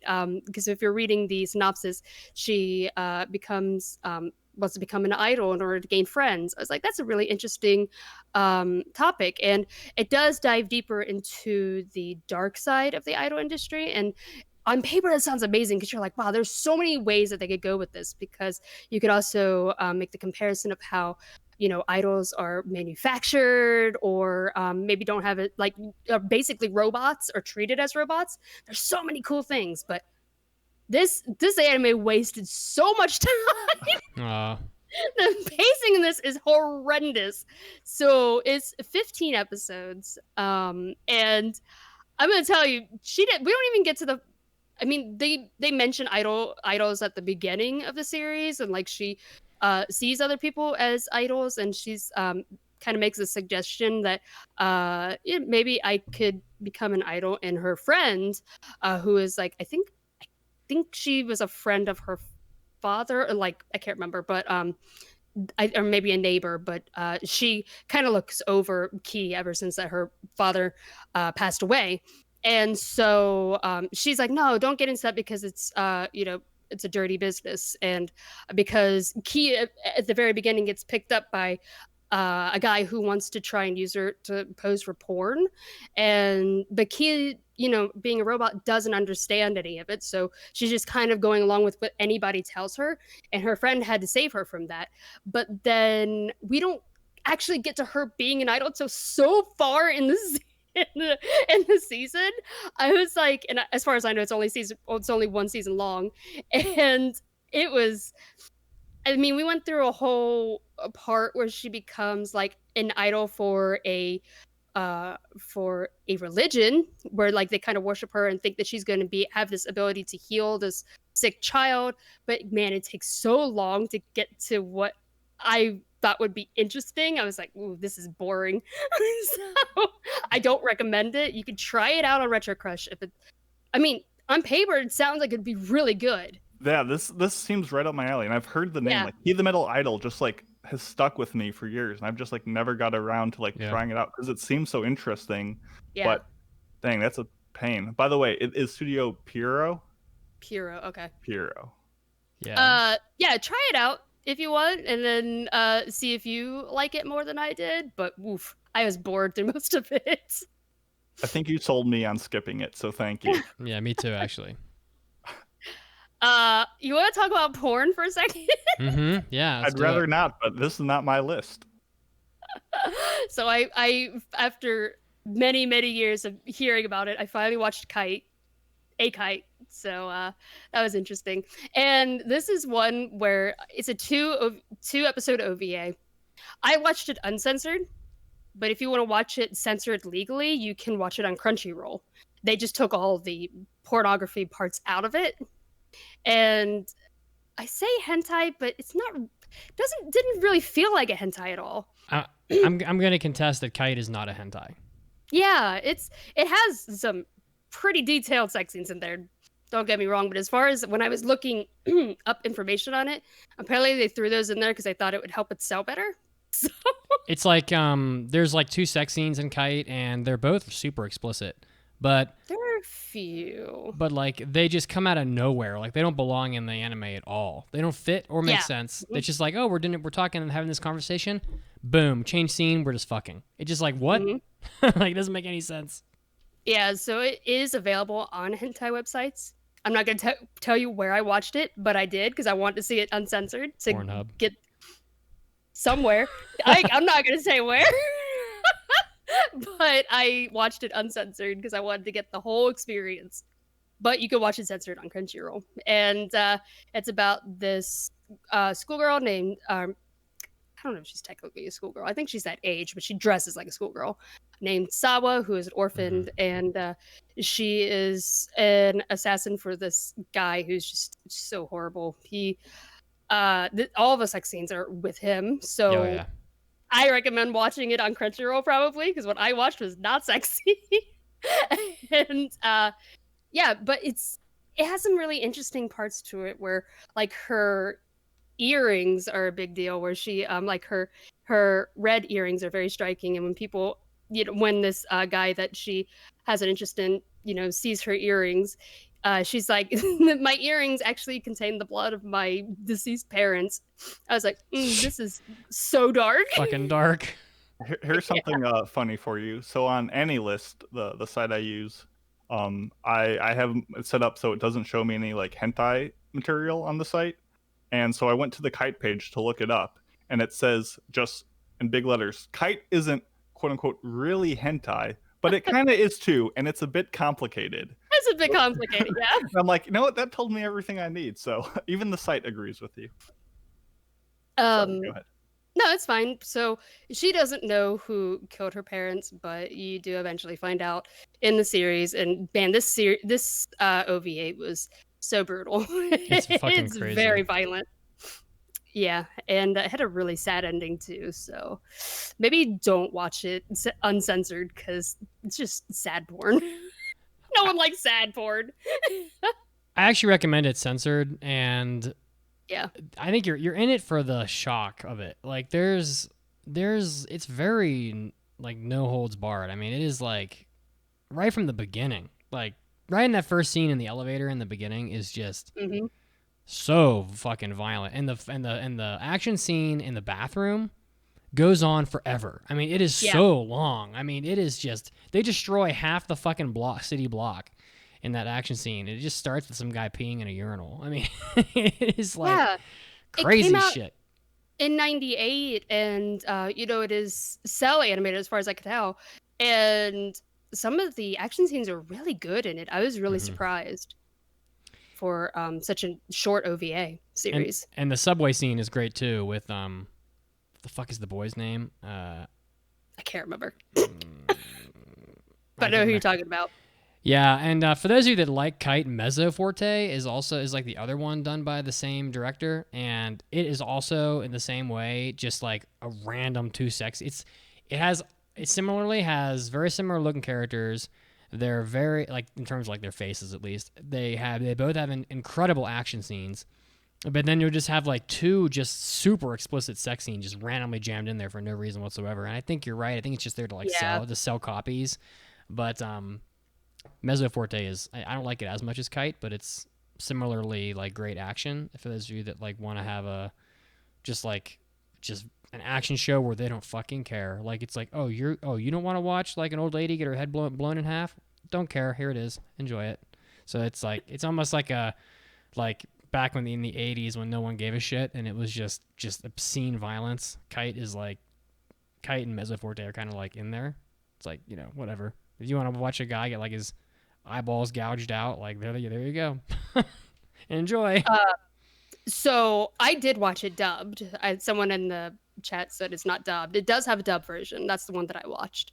But I doubt that's the one on Crunchyroll. I have no idea. But it does exist. And it was definitely watch it censored because those sex scenes were not attractive. I also rewatched. This is something that I watched a long time ago, and all I could basically remember was one scene out of the entire show because I watched it back probably around high school. But I rewatched Pet Shop of Horrors, which is a Clamp OVA, very short. I think it was only 4 episodes. I can't remember. I think it's just 4. It's just 4. Yeah, 4. And I watched this on High Dive. And man, what a cool series. I'm so sad that the manga is like out of print. Like you can't find it anywhere. I looked at it, was like each book was like $50-$60. I was like, nope. Yeah. But it's so cool. This would have been so great as a full series. But because this is something straight up my alley where it's about this guy who has like this very, very mysterious being who barely seems human, has this pet shop where he sells supernatural kind of creatures, and this cop is trying to nail him, trying to get him down because all of the animals that he sells, animals, I say quote unquote animals, all of the pets that he sells are always tied to some kind of horrific death. And so like I don't want to spoil them because I think each of them are really interesting where he gives the person who is buying the pet a set of rules. And if they break the rules, he says, we are not responsible for anything that happens. And let me tell you, all 4 episodes, someone breaks the rules and horrific things happen. Spoiler alert. And there's always a message in each of the episodes. Like there's always a lesson learned about each of them. And it's just so cool. That's the kind of shit that I love. It's very dark. Not, huge, not extremely dark. It's not as dark as Kite, I would say. It's not like a scary, pop out in your face, gruesome series, but it just deals with like the psychological problems, and it's stylized so cool. And I think Mandy just likes it because the main guy is called Count D. And I laugh every time. And he has such a sweet tooth. He loves cakes.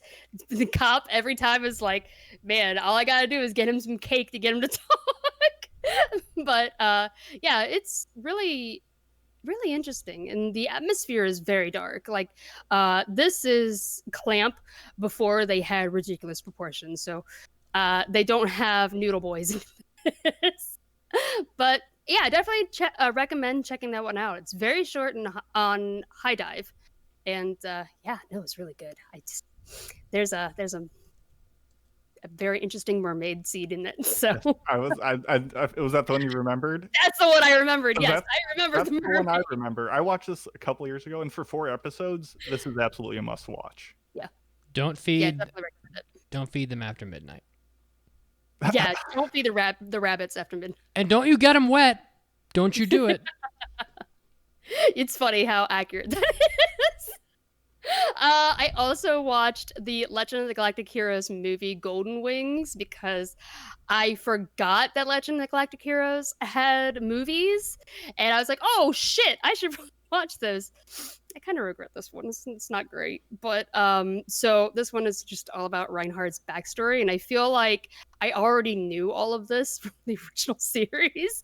I was like, there's a lot in here that I already knew, but yeah, it definitely doesn't have the sophistication or like the writing of the OVA or the novels or anything else. It's only fine, is what I would say.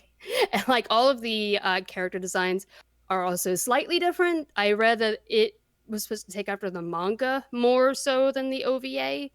So that's an interesting choice. But yeah, I found myself actually kind of bored through it. And so, yeah, man, even Yang shows up a little bit in it, and even he is like, he's kind of an idiot. So I don't highly recommend it, but if you're really into the series and just need a little bit extra, I guess it kind of satisfied that itch a bit. There are other movies I need to watch still. It's considered an extra, like non-required. Like ideally, you watch like Conquest and Overture before you watch the big main series of OVA. But Golden Wings is just, after you've watched everything else, is like Mandy said, unnecessary and not as good. So yeah. How are we doing on time? Because I have 3 more that are very short, but I can save them for the next time. I'd say pick your favorite. Pick my favorite, Agretzko. I finally watched it. It's really good. And how did it take you so long? I have no idea. So a lot of people were talking about it when it first came out, and I don't know. I said I will watch it eventually, and never did. And then I remembered on Friday. I was like, oh yeah, I never watched Agretzko. So I binged the whole like first season. It's very short. Also, it's only like, I think it was only like 10 episodes, maybe 9. Sounds right. I'll check. But each episode's only 15 minutes too. And it's about this, if you don't know, by the way, because I knew about it, but I just never watched it. It's on Netflix. And it's about like the Sanrio character, Retsuko, who I don't know if it's actually, is she actually a Sanrio character? She is. I wasn't sure if it, because they did make a joke in there that she's like, everyone thinks that I'm a Sanrio character, so I wasn't sure if she actually was. Oh, now I'm doubting it. Like one. But yeah, I watched this also in English because it's really good in English as well. The comedy works really well, and all it's about is little red panda Retsuko working in an office, and she takes out her stress from the day by screaming death metal. And she hates her boss. Everybody, or a lot of people in the work office are very sexist towards her, and she deals with a lot of relationship problems too. And there's so much in there that I related to, and I was like, I would have also screamed death metal in the bathroom. It was great. I really enjoyed it.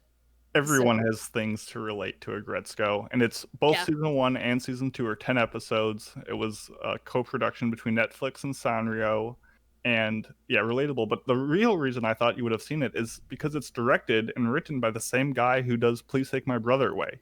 Oh, I didn't know that. Everything this guy does, his comedy just hits so well with me. I see that. I definitely see that now. I really didn't know that. I didn't know much about it at all except Sanrio. That was it. It's good. yeah, I'm gonna binge through season 2 probably tomorrow because it goes by really fast, and I really enjoyed it. So I definitely recommend checking it out if you like little short comedy, anime. So yeah, it's really good. The comedy that hits you in the heart, though. Yeah, very highly relatable. If you've ever worked in the office and you hated your job, you should definitely watch this. That's everybody ever. Yeah. I watched 2 more, but I could save them for next time because they're not, Well, they're not much. I'm glad because I was going to watch El Hazard as well. Cool.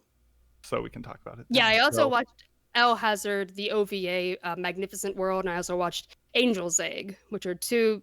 They're they're not so densely packed that I can't remember it by the next time we do this, so I'll just save them. Oh, that was Sounds fun. good. Hopefully Sounds you good. guys got some good ideas. I feel like Mandy and I kind of switched roles where I watched the long series and Mandy just knocked out so many OVAs and interesting stuff. It was a Oh yeah, good change of pace. Inuyasha, very short. Yeah, I mean, but super you had short. been talking about yeah, it's so long. Anyway, with that, we will move into our second news break and give you another trivia question to consider.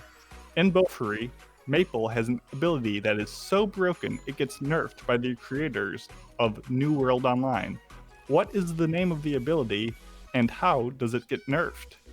You'll find out soon enough.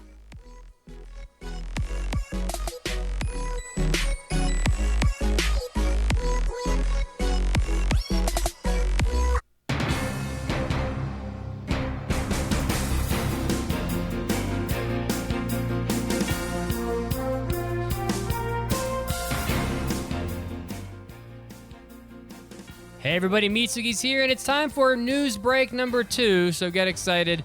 Starting off with Kingdom. The Kingdom manga is going to be taking a break here, it looks like. The combined 33rd and 34th issue of Weekly Young Magazine announced that the manga is going to be taking a break. It's going to come back on August 6th, so it won't be gone long. It's just going to be missing from a couple volumes here. Kingdom, of course, has taken hiatuses before. It looks like they took a 3-issue break back from May to June, so it could be that the creator is planning something good for the future. The creator, Hada's historical manga, begins with a slave boy and his dream of becoming a great general for the state that he lives in ancient China. The young king shares the boy's desire to unify China's and rise to power within the state. So the slave boy turned military leader does all he can to become a superior commander of an army capable of defeating the 7 warring states.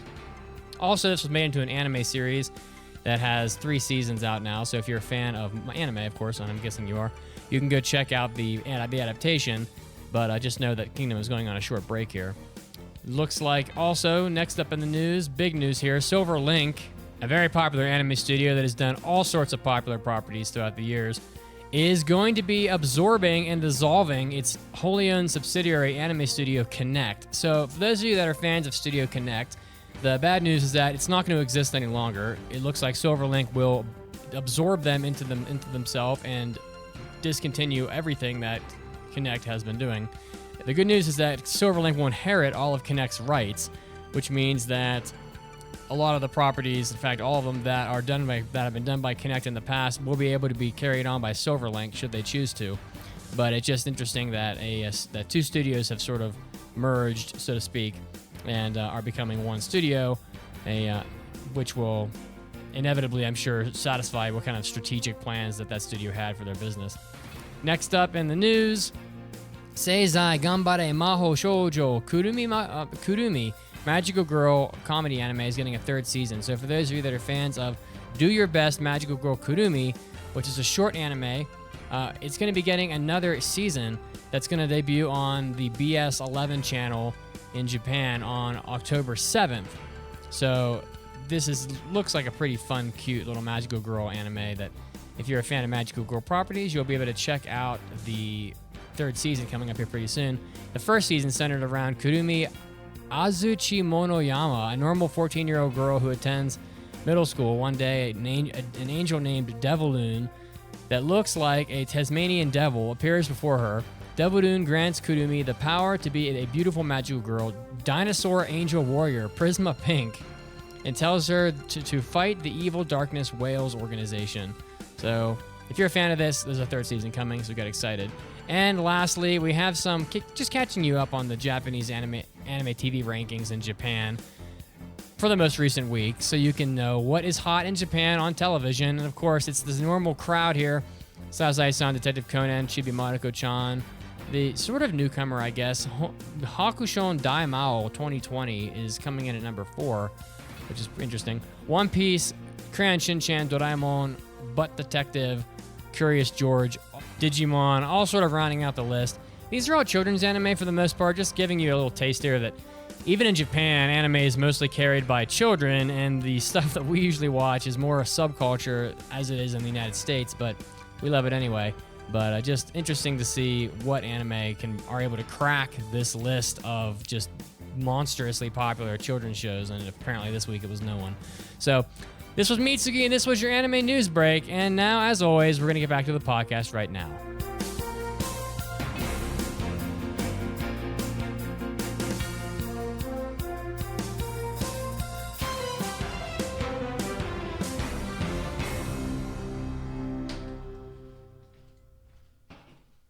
After Parties Hobby Addicts Hentai Episodes.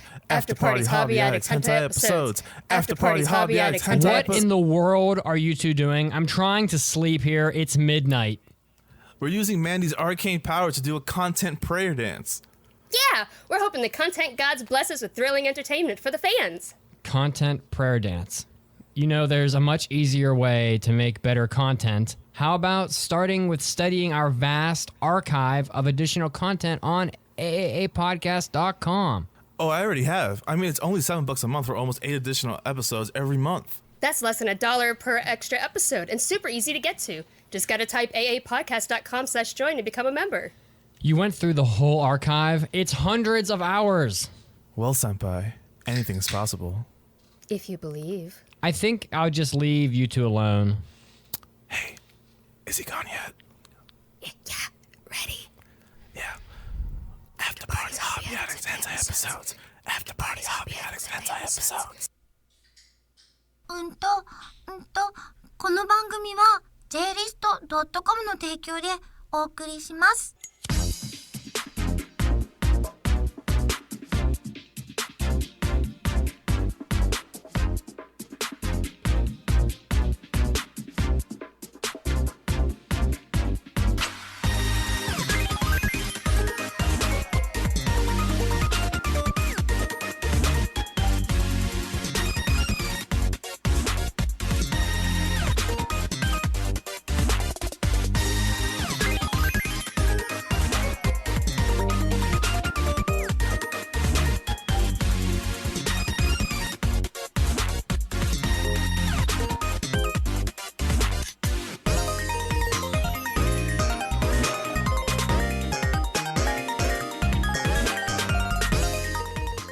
Welcome back from the news break.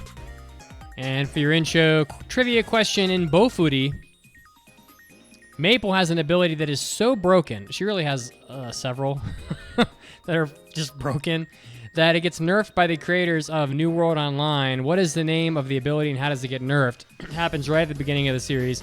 It's called Devour, and they make it so she's only able to use it 10 times in a 24-hour period. And it is pretty broken. There's no doubt about that. Yes. And for those of you watching on Twitch and for you at home, remember we do have a very useful tool for you to enjoy all of our extra episodes, all of our extra content. We have our Hobby Addicts. Mandi just talked about Ghost of Tsushima for 45 minutes, which is very enlightening for those of you that are trying to decide to buy the game. And I'll tell you that it helped convince me to buy the game during our first news break, and I'm excited to play that alongside my hospital game, which is just endless. Like, it's well over 100 hours of a platinum trophy, so I'm not there yet, but we also have our hentai episodes, and we're going to do one of those not this week, but soon again, so you can hear about all the what's happening in the world of hentai, and we'll get a little down and dirty for you. But today, of course, we're going to do our after party, but you can get all of this via our member-only RSS feed that is going to let you access all of these extra episodes via pretty much every app you use to listen to podcasts, Podcast Addict, Pocket Casts, the Apple Podcast app, Castbox, etc., whatever it is. For the most part, they all work, and you'll be able to get we have something like 500 to 700 episodes of extra content for you that you can access, and just by helping out the podcast. So if you go to aapodcast.com/join, you'll be able to get all that extra content, listen to it on your phone just like you want to. You'll be helping out the podcast, and you will be hopelessly addicted not only to anime, but to hentai and all the other things that we offer. So please help out the podcast if you want to be addicted. Yes, be a hentai addict. Yes, be addicted to porn. That's great. Yeah, every time you buy a game that I talk about, I'm like, that's that old GameStop experience coming through. Hey, there you go. Sales. A long Although, time ago. I'm guessing Ghost of Tsushima will not be as painful of an experience as Darkest Dungeon. No. But I will say Darkest Dungeon was really great. I really enjoyed that. Yeah. And with that, guys, we're going to do a 5-star review for you.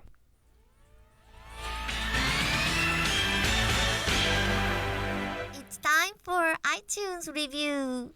It was just a couple weeks ago when we had dropped below 5 full stars on the podcast for the first time ever. Somebody went in and decided to be a little prankster, left us a bunch of 1-star reviews. Not only have we rectified that, thanks to you guys, but we blew way through 700 reviews on iTunes. So I'm gonna find the little drop here of the little kids screaming. Well, here, first of all, you know what? Here's Yamcha first. No way! Yes, Yamcha, it's true. We are well over 700 reviews now on iTunes. Very proud of it. The little kids, this soundboard is so bloated that honestly, oh wait a second. There we go. Thank you very much, everybody. Yeah, we got like something like 30 reviews in like a week. So you guys are great. Thank you so much. But please, if you want to leave a 5-star review, we will read it on the podcast. The wait is not too long. Like Eats Sweets did, the best anime podcast. The best anime discussion podcast. I cannot read, I'm sorry. The hosts are comedic, professional, yet also casual, and talk in a way that makes you feel like they're your good friends. Well, we are. I mean, come on. Every episode is a joy to listen to, and the reliability of their release schedule is wonderful. 5 out of 5 stars. We are very like clockwork, I will say. So if you want to leave us a review, you can do it via the Apple Podcast app, which will basically play into this like queue of reviews that we read, or you can do it via the actual iTunes software, which I have still on a PC.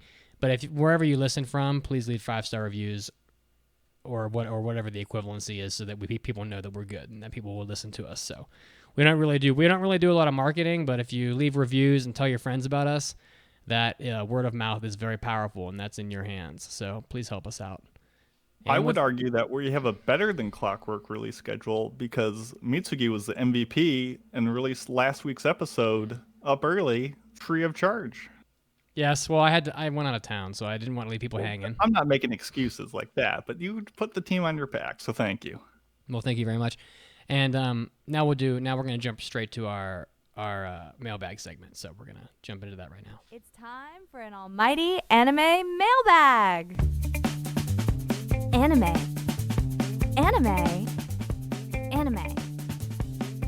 Mailbag. So if you want to submit a mailbag where we can answer your burning anime questions, you can go to aaapodcast.com, and there is a mailbag button there. Click it and send in whatever you would like us to answer, or if you just want to tell us that you love us, because we love to hear it too. But this one is from Yotaru Vegeta, and they write, "Sorry, AAA crew, but this may be a question just for Mandi. Thanks. Maybe you don't want to call certain mangaka out, but I want you to. What manga do you think are anime bait? To put it a nicer way, do you think there are manga that seemed ready-made to be animated or adapted into anime?" I said all of them. Literally all of them.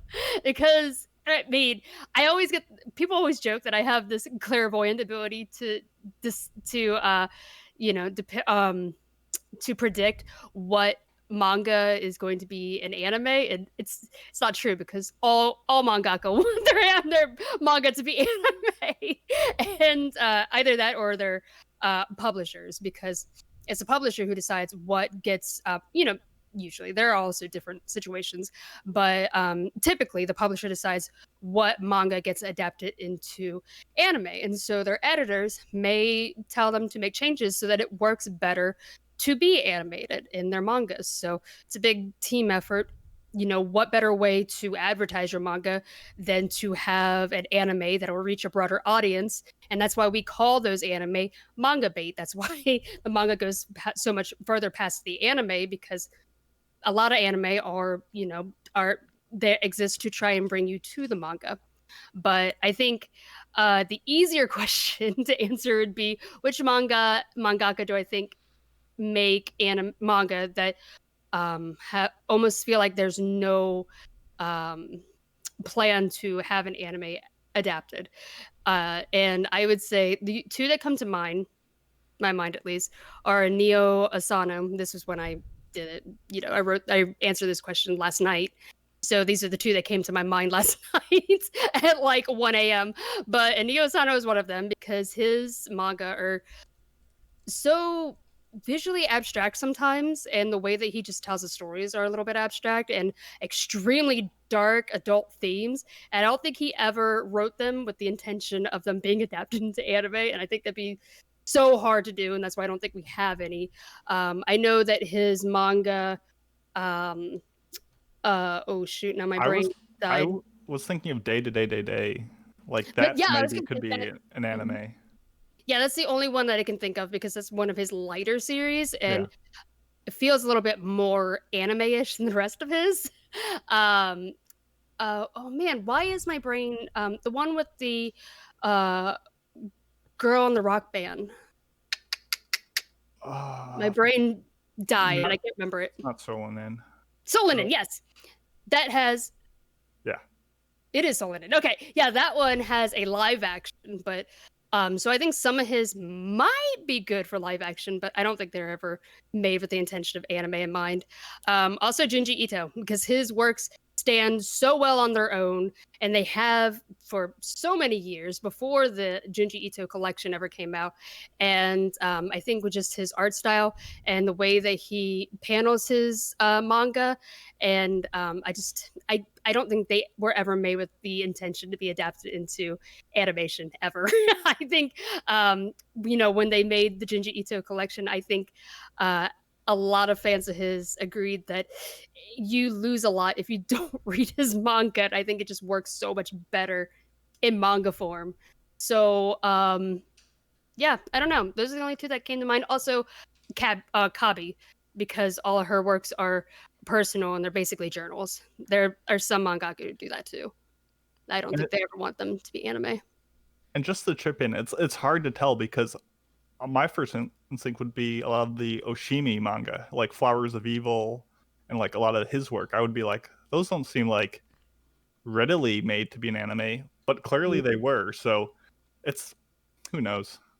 Well, yeah, I think when I'm thinking about mangaka who are absolutely made for anime is Shonen Jump, because they want that to be an anime. I mean, all their editors are going to say, you need to change this up or change this so it works better for animation, or so it could be translated better into animation.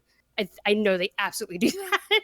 But yeah, I think there are loads of other mangaka who are like, yeah, of course I want an anime. Of course I do. Yeah, I think most of them do. Yeah. Yeah. But there are definitely a lot of the people who do more realistic art styles. I don't think they ever intended them to be. I mean, of course they want them. It's not like they're going to turn it down, obviously. But I don't think they had it in mind when they were creating it. I'm trying to think. The guy who did Akira, like he pretty much only signed on for the anime adaptation because he was able to control it. So I'm sure there's a bit of that too. But no, interesting question. Good response. Next mailbag comes to us from Tentacle Time Eternal, and they say, my question is for all of you. It's fitting that we picked the one that right after that was just for Mandi. Say that you've been isekai'd. What would be the ideal setting that you'd want to be reincarnated in? Would it contain fantasy elements like magic, divine and mythological creatures? Would it feature game elements like in Shield Hero? And lastly, what kind of role would you want to fill? Thank you for taking the time to read. Have a wonderful day. Be safe and be healthy. Aw, thank you. Cute questions. I like those.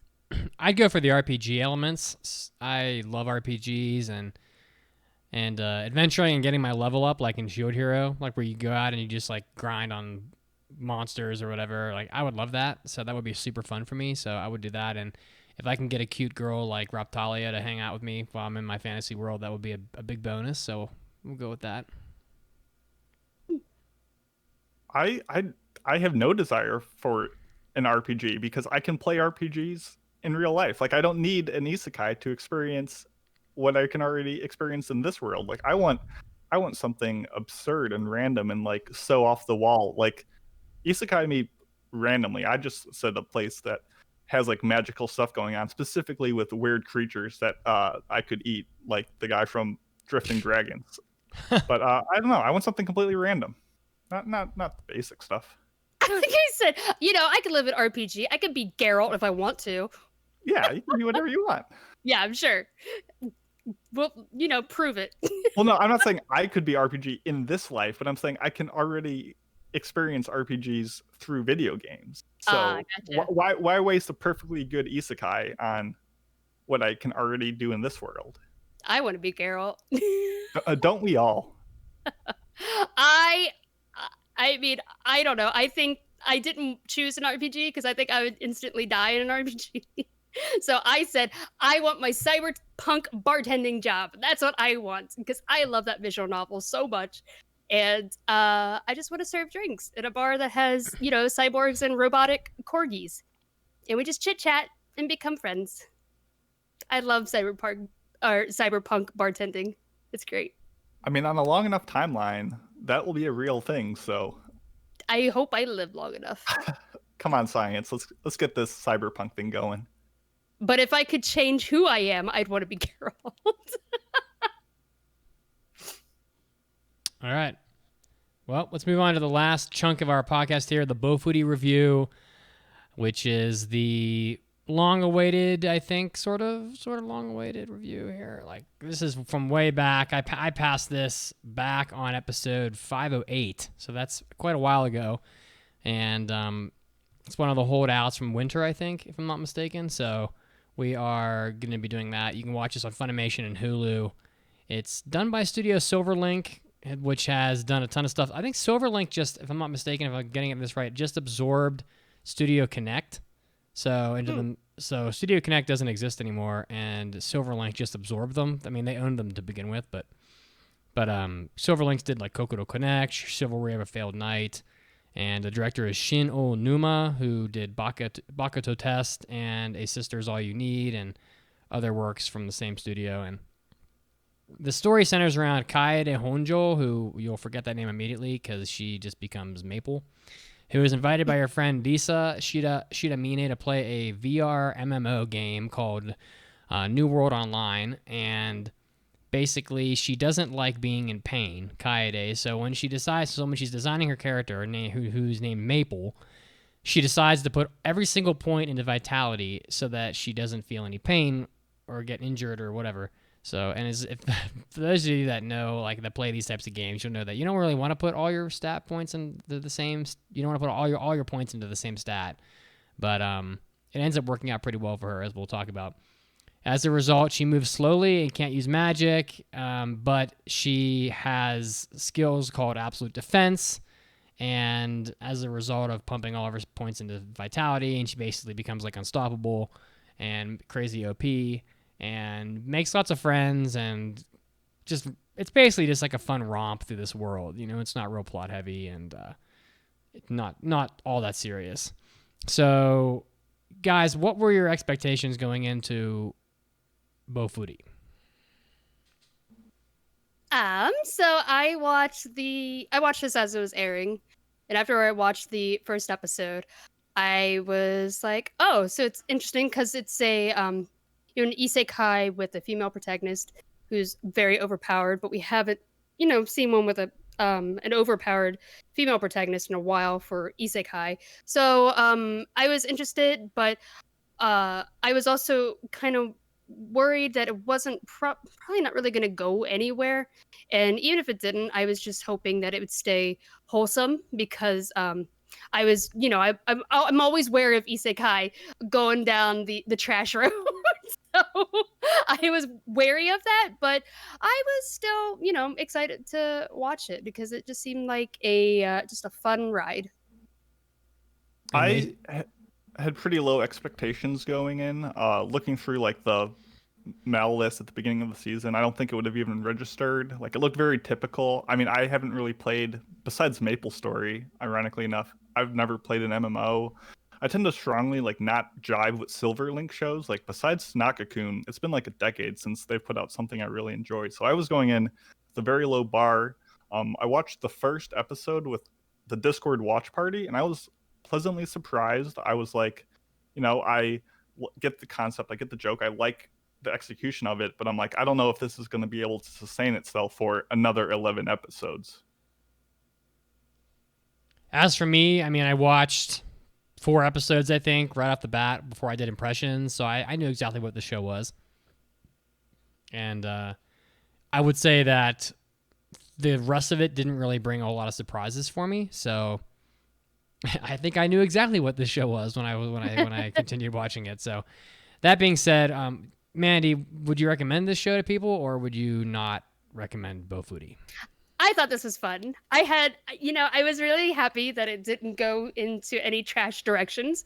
We didn't have anybody losing their clothes to slime or anything. So, no, I thought it was really fun because I really like that it shows some scenes. It's not very often, but they do show some scenes of her and her friend, back at school talking about the game. And there are so many elements in it that have reminded me of just playing MMOs and the fun that you have playing with your friends and all the weird shit that can happen. Because yes, she's extremely overpowered.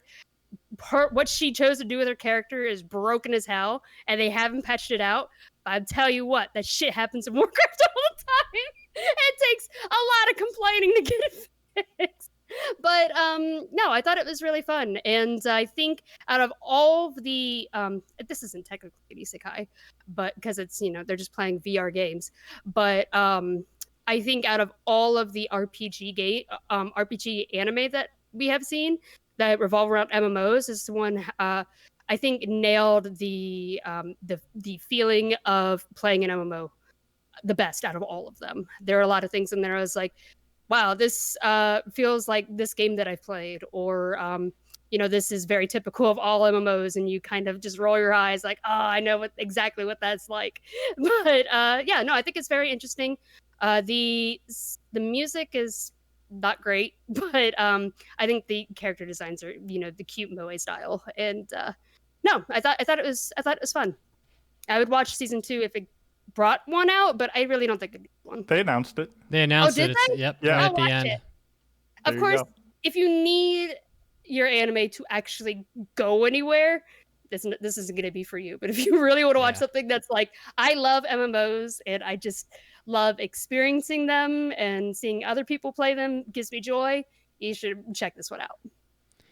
Yeah, the thing about this anime that really surprised me, and maybe you guys will or will not disagree, but to me, this anime had absolutely no reason having as good of action as it did. There were some scenes in this where I was like, holy shit, like this is good action. I was like, this is better than most shows. So for me, for an audience that is looking for a fun show with action and isn't gonna, as long as you're okay not having like a super deep plot, like I complain about that sometimes with other anime. This anime has enough other things about it that are fun that I would still recommend it. There's not a deep plot. The show has almost no conflict at all, but the actual like adventuring in it is super fun.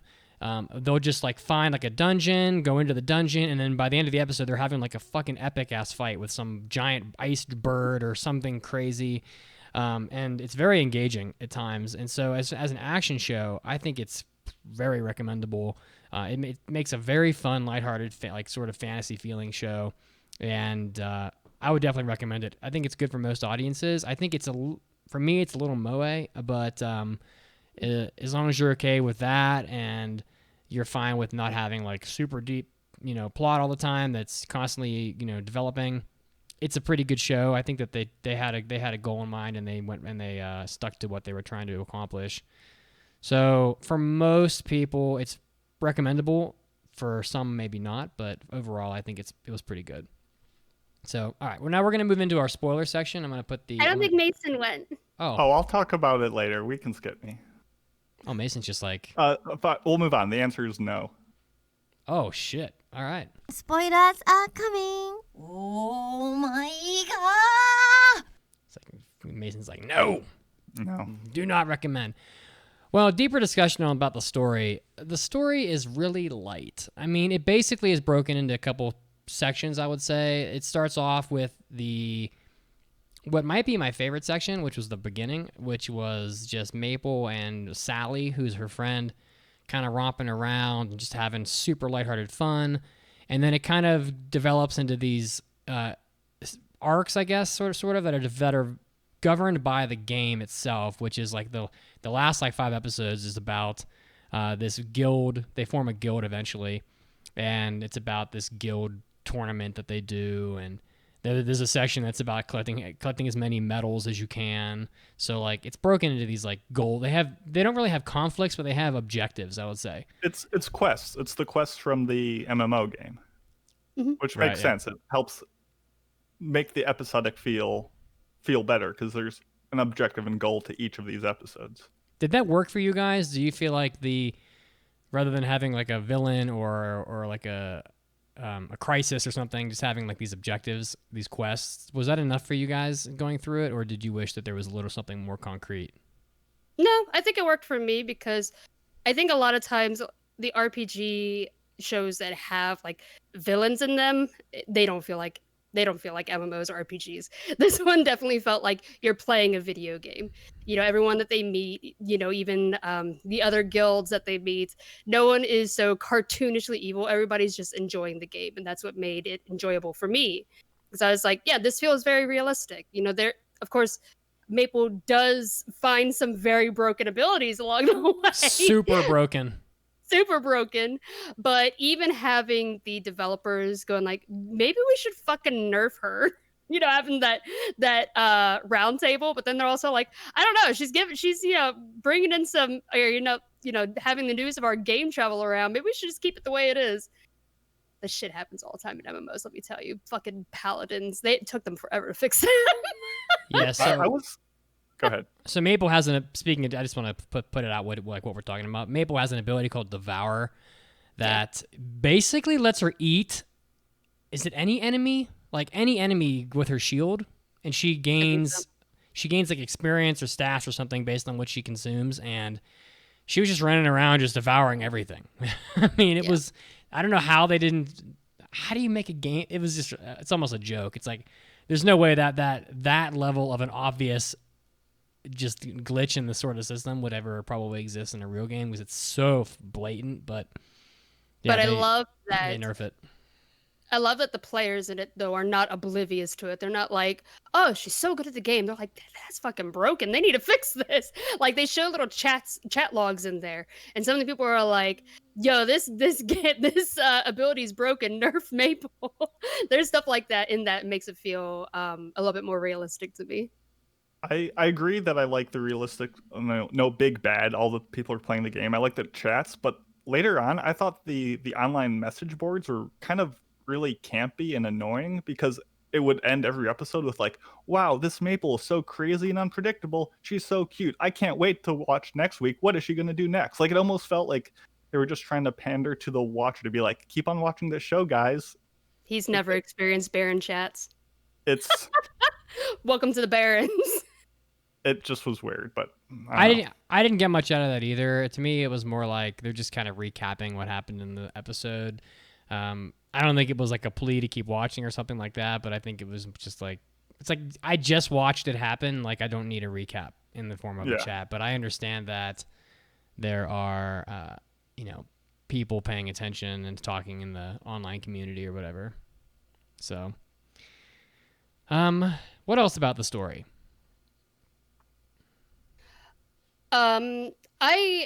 I really like the guild tournament at the end because it reminded me a lot of some of the PvP big PvP tournaments that they have that are like capture the flag sort of style, where you go and get an orb from someone else's base. You have to bring it back, but if you bring it back and your orb is gone, then you can't capture the point yet. I used to play that in that, it's not exactly the same. I used to play something very similar to it in Warcraft almost every day. It gave me a lot of nostalgia for those days. I liked the one quest that Maple kind of did by herself, where she was helping like the NPC mother find the cure for her daughter. And I love the point where like the person's like, "Your new quest is to find this item," and she's like, "Oh, I picked that up before by accident," and like auto completed the quest for her. I thought that was like a funny thing to like where you get the job done and you kind of do it in a millisecond, and the game has to treat it like you were away for a while. I thought that was a funny moment. Mm-hmm. I also loved the escort quest because, man, every MMO has some kind of escort quest, and they're always a nightmare because they travel so slow. And I love that she took the NPC and was like, let's just fly over all the mobs. And as they're flying, because it actually felt like more like a game than a lot of other RPG anime do, where they're like, it almost feels like NPCs are, conscious of everything around them. No, she's, has a script, the NPC that she picks up. They're like, oh, good job, hero. And she's just flying along on her syrup turtle. It was so good. That part had me cracking up because I was like, I've done that. Or when she was talking to like the old man in the alley and she like asked all the questions and he just started repeating the dialogue. He's like, oh, I've exhausted this dialogue tree. Yeah. The one thing I didn't like about the plot was how much of the situations or moments just arose from like Maple falling down. Like she's just walking through the grass and she like stumbles through a hole, or she's climbing a mountain, she falls down, or she falls off her turtle. Like that was kind of like the setup for every discovery, was just her falling down, clipping through the map and finding like these hidden zones. I've done that a lot. Oh man. Sorry. Very much an alpha MMO. All my experiences are from Warcraft because I played that for most of my life. So yeah, I had a lot to relate in this. What I'm hearing from Mandi is that this is a very well researched show. Like someone knew what they were talking about, what they were doing when they created it. I thought the show was really great, but episode 7, I think it was, started to irritate me. Is that where they were going through the dungeon really quickly? It might be episode 8, but the point where Maple develops 2 abilities. One ability is whatever the fuck it's called when she turns into an angel and loving sacrifice. Loving sacrifice, where none of her party members around her can take any damage. And then what was worse was the ability called which turns into like a dinosaur. It's called fucking Atrocity, and she literally can turn into a dinosaur, and just like she becomes so powerful at that point that to me the show kind of lost to me it jumped the shark. Like it's like we get it, Maple's powerful, but how can anything in the show be played off as a challenge or like a gripping moment or whatever when one of the characters is so godlike that nothing in the show can possibly touch her? And while they don't abuse the atrocity ability all that often, it does come into play, and it does pretty much play out like I was fearing, which was basically where any scenario period, Maple she is the most overpowered character I think I've seen in any of these types of shows. Like she is more powerful than the slime character. She is more power. I haven't watched Sword Art, but I can't imagine any. I can't remember anybody's name. Like, I cannot imagine him being more powerful than Maple. I mean, she can fly. She just basically, at the end of the show, the second most powerful, or the presumed most powerful player in the game gets absolutely destroyed by her like a fucking toy. And I'm just like, well, she's so broken. She needs to be nerfed like 4 or 5 times. Was that a turnoff for any of you guys while you were watching it? If it was more serious, yes, I would say so. But since it's a comedy, it didn't really bother me that much. I don't know. Like I've definitely played games where that kind of shit happens. They're fucking stupid. It takes so long and so much complaining for them to fix things. So, yeah, I could definitely see if it was a more serious, a kind of a drama, then absolutely it would be horrible. But I think just because it was so lighthearted and didn't really take anything seriously, I think it was fine for me. Yeah, Maple wasn't like smug or like, oh, I'm better than you guys now. Or like, it really didn't change her fundamentally. Like, she was just having fun playing the game, whether she was powerful or not. So, like, her being OP, I don't think really put me off in any way. Yeah. She's so powerful. I don't know if you guys felt this way, but there's a fight towards the end of the show, part of the guild battles, where she's fighting the Flame Emperors, and she's fighting Me. The character's name is Me, M-I-I, I think. And then her two like number 1 and number 2 right hand people. It's 3-on-1, and she's fighting them, and she's so powerful. She's beating the hell out of them, and she's so powerful that she plays like a villain in that scene.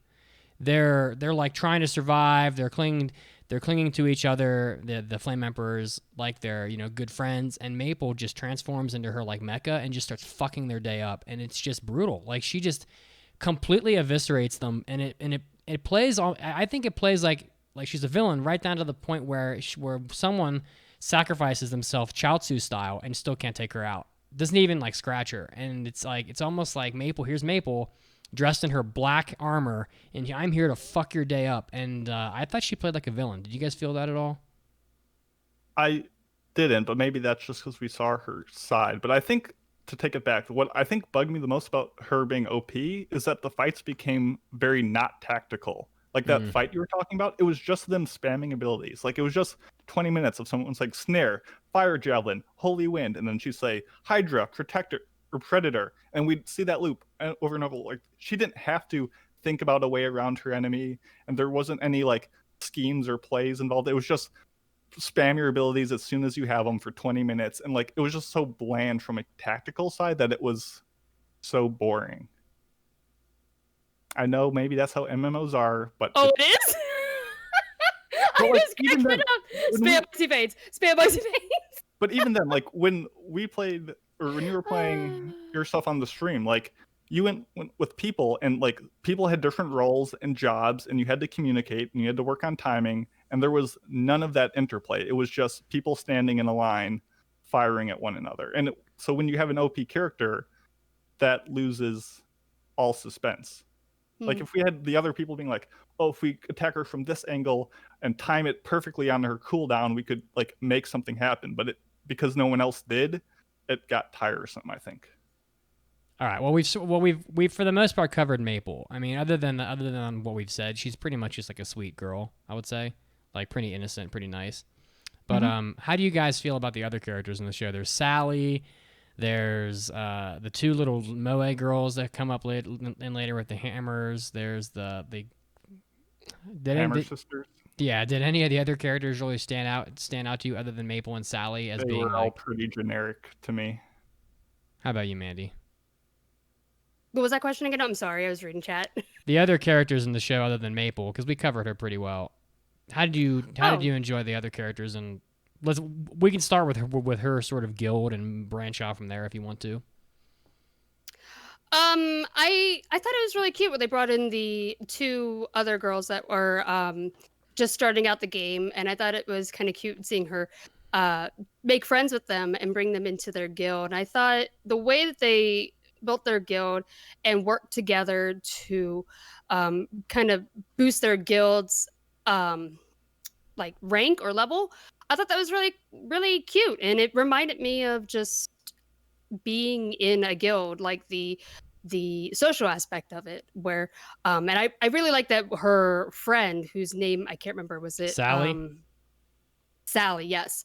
Where outside of the game they met up, at school, and having the chat about it and thinking about like all the different kind of abilities that they can get, and just talking about what they're going to do in the game. I thought that was really, really cool. I like the guild aspect of it, and I thought it was, I think because it wasn't so dramatic, like it just, I don't know, it felt very real to me. It felt like just building a group of friends.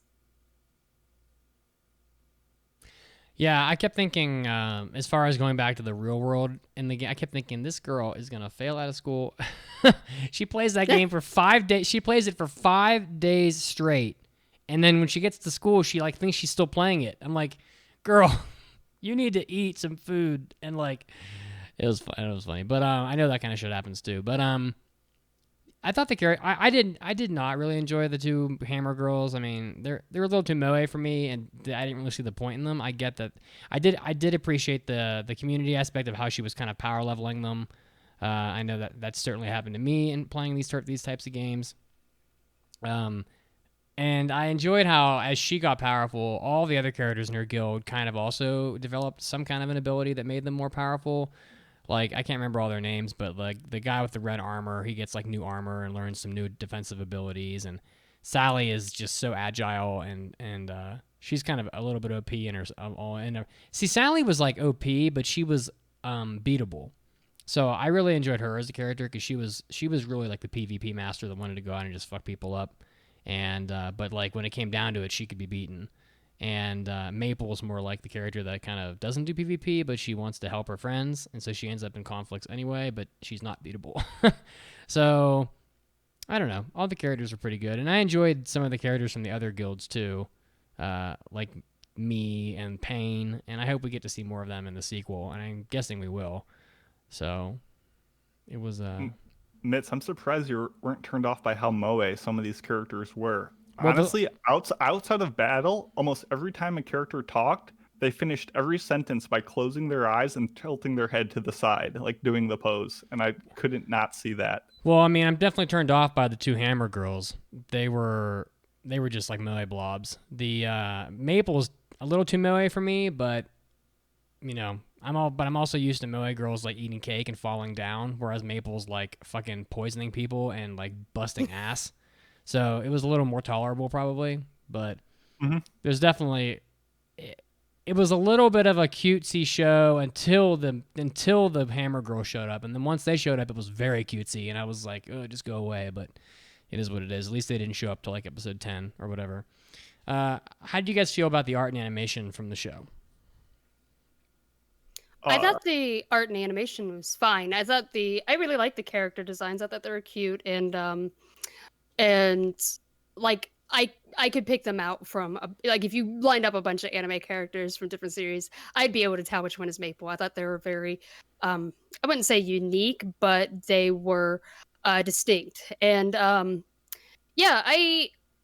music though, however, I felt like it just played a lot of the same songs over and over, or tracks. So music was not amazing. super repetitive. The OP was pretty bland. But going back to visuals, like it was really bright colored. I liked the look of it. And I thought the best part about it was the CG effects. Those were really well done. Like when they're ordering cake from the menu, like they could have just pointed at the menu, but it like they click on it and it like makes like an effect of like caution going by. Like it just made a cool thing. I think in episode 3, they're like splashing water on each other and like it looks phenomenal. Or when they like absorb enemies or kill enemies or use abilities, like there's a cool like CG effect that looks very digital but awesome at the same time. I did think that the admin / like developer creatures looked kind of awkward. They were awful. They did not look good, and overall, visually, like the animation was not great. Like the stills were good, but the way characters moved were better than they needed to be, but still pretty lackluster. And yeah, the sound was abysmal. The music was fucking horrible. I mean, it was the little fucking montage song they kept playing over and over was like some kind of a tropical ass. God, it was bad. I mean, it was like they put all their effort is elsewhere, and then just the music was an afterthought here. Even the opening, I can't even remember what it sounded like. It clearly wasn't good. You know, whereas the Kaguya-sama song, I heard it like 4 times. I still remember the friggin' song. This song, I have no idea what it sounded like. And I listened probably to it every time because I watched this on, where the hell did I even watch it? Hulu maybe? I don't know. And Hulu doesn't work that well, so I just, was it on Hulu? Yeah, I think it was Hulu. It was on Hulu. I think you watched it on Funimation, if I had to guess though. I don't know. But yeah, the music was bad. The way the characters looked was fine. The animation was good enough. The little fucking fluffy bunny, the moderators they were dumb. Like, I'm sorry, that shit is so dumb. I just can't do it. I cannot in anime get behind it when characters look like cute animals. I just can't do it. I'm out, like, on that shit. Like Like, and that goes for like Assassination in the Classroom. Like, I'm sorry, you look too dumb. Like, Kodo Sensei looks dumb. The bunny rabbit from Danganronpa or whatever the hell he is, he looks dumb. I can't do it. This show, fucking little rabbit things talking, I can't do it. It's too dumb. I'm just not behind it. Like, I would much rather have them looked like little colored cubes or something talking, as opposed to like looking like little rabbits. I know that's just probably me, but I'm just grumpy all the time. I don't know. Yeah, that's okay. I will say I thought the strongest thing about this show was the action. Like there were some episodes where the action was great. Like the Ice Bird episode where Maple nearly dies. I thought it was super good. Like I'm like, damn, like this is way more exciting than I thought it would be. It beats the shit out of the action in the slime show. The slime show was like, okay, I'm the slime. I'm gonna like do this one thing and you die. And in this show, it was like 7-8 minute long action scenes of them like fighting the Hydra, them fighting the Ice Bird, just like all sorts of different fighting other players. It was just, I thought the action was great. Like I've seen better action shows. Like it's obviously not like Attack on Titan level or whatever, but I thought the action was the selling point, which is unexpected for a show that's just about a cute romp in the like some magic forest. So I don't know. Maybe you guys don't feel the same way, but that's how I felt. Anyway, no, I thought the action was pretty good. I thought there were some really good scenes also in the later episodes with the Guild War as well. All right. Any other comments before we move to the final conclusions? I'm not positive. It's probably not, but there was a part where I was like, this feels so much like a Warcraft reference. And it was in such a tiny little scene too, where Sally encounters a big red button and says, "Don't push this button." I was like, and she was like sweating it. Wasn't she like debating whether or not to press it? Okay. I was like, it's probably not intended to, but it reminded me. I was like, is this a Warcraft reference? Because there's a boss fight in Udawar where there's a big red button and says, "Don't push this button," and you have to push it to start the heroic fight. So it reminded me of that. It probably was. It probably was because it was out of context elsewise. Yeah. Like that button never came back, so it probably was a reference. I was like, this has to be a reference. And in that fight, there's like this guy named Mimeron who's building a giant robot, and I think that whole area was kind of like robots, if I remember correctly, in Bofuri. I was like, this has to be. That could be wrong. All right. Well, I'll go first since I passed the show. I enjoyed Bofuri. I really loved it at the start. It was a very easy pass for me when I passed it. And the only thing I really didn't enjoy about it was how OP Maple was. I thought she was. I think it's gonna be it'll be really interesting if she gets nerfed in the second season like badly, and they have to find a way to like continue to be like competitive. That would be an interesting twist. But like, yeah, I mean, watching her just bite Payne's head off or whatever at the end of the anime, he's basically like OP in and of his own, but when she transformed into Atrocity, he had no shot. Like she just wrecked his face. But I think I would watch the second season of this. I mean, I have no idea where it's going. Like, I hope that if they did have a second season, they would find more direction instead of just romping around. But I know, because I know even Warcraft has a story. Like, you know, they could definitely pursue. I mean, Mandy's laughing. Does it though? I mean, there's you know, at least a light story. I mean, there are characters that I recognize from the game as being like villains or heroes or. I mean, this anime has no game plot at all. Like, for example, like Final Fantasy 14 definitely has a story. Like they could yes, that definitely does have a good story. I mean, maybe Warcraft doesn't, but like other games like Final Fantasy 14 has a story, and the quest kind of has a story. It's just really shitty. So I mean, I would like to see some of that. You know, I'm sure, but maybe New Game Online has no story. But I enjoyed it. It was good enough. It was better than I thought it would be going forward, and I'm gonna give it. I don't know. I feel like I've lowered my own score during this review. I'm gonna give it 3.5 devours out of 5. I think I was at a 4, but the final comments about just not having much of a like conflict, you know, I'm gonna lower it by a half point. So 3.5 out of 5. Oh, sorry. Do you want to end this review with a positive or a negative note? I mean, just go ahead. So when I was watching the show, I thought a lot of like One Punch Man because they're both kind of led by a similar, like relaxed or airheaded main character that they get into plenty of fights and they just kind of wipe the floor. And they have like a more quote unquote aware side character to help explain things.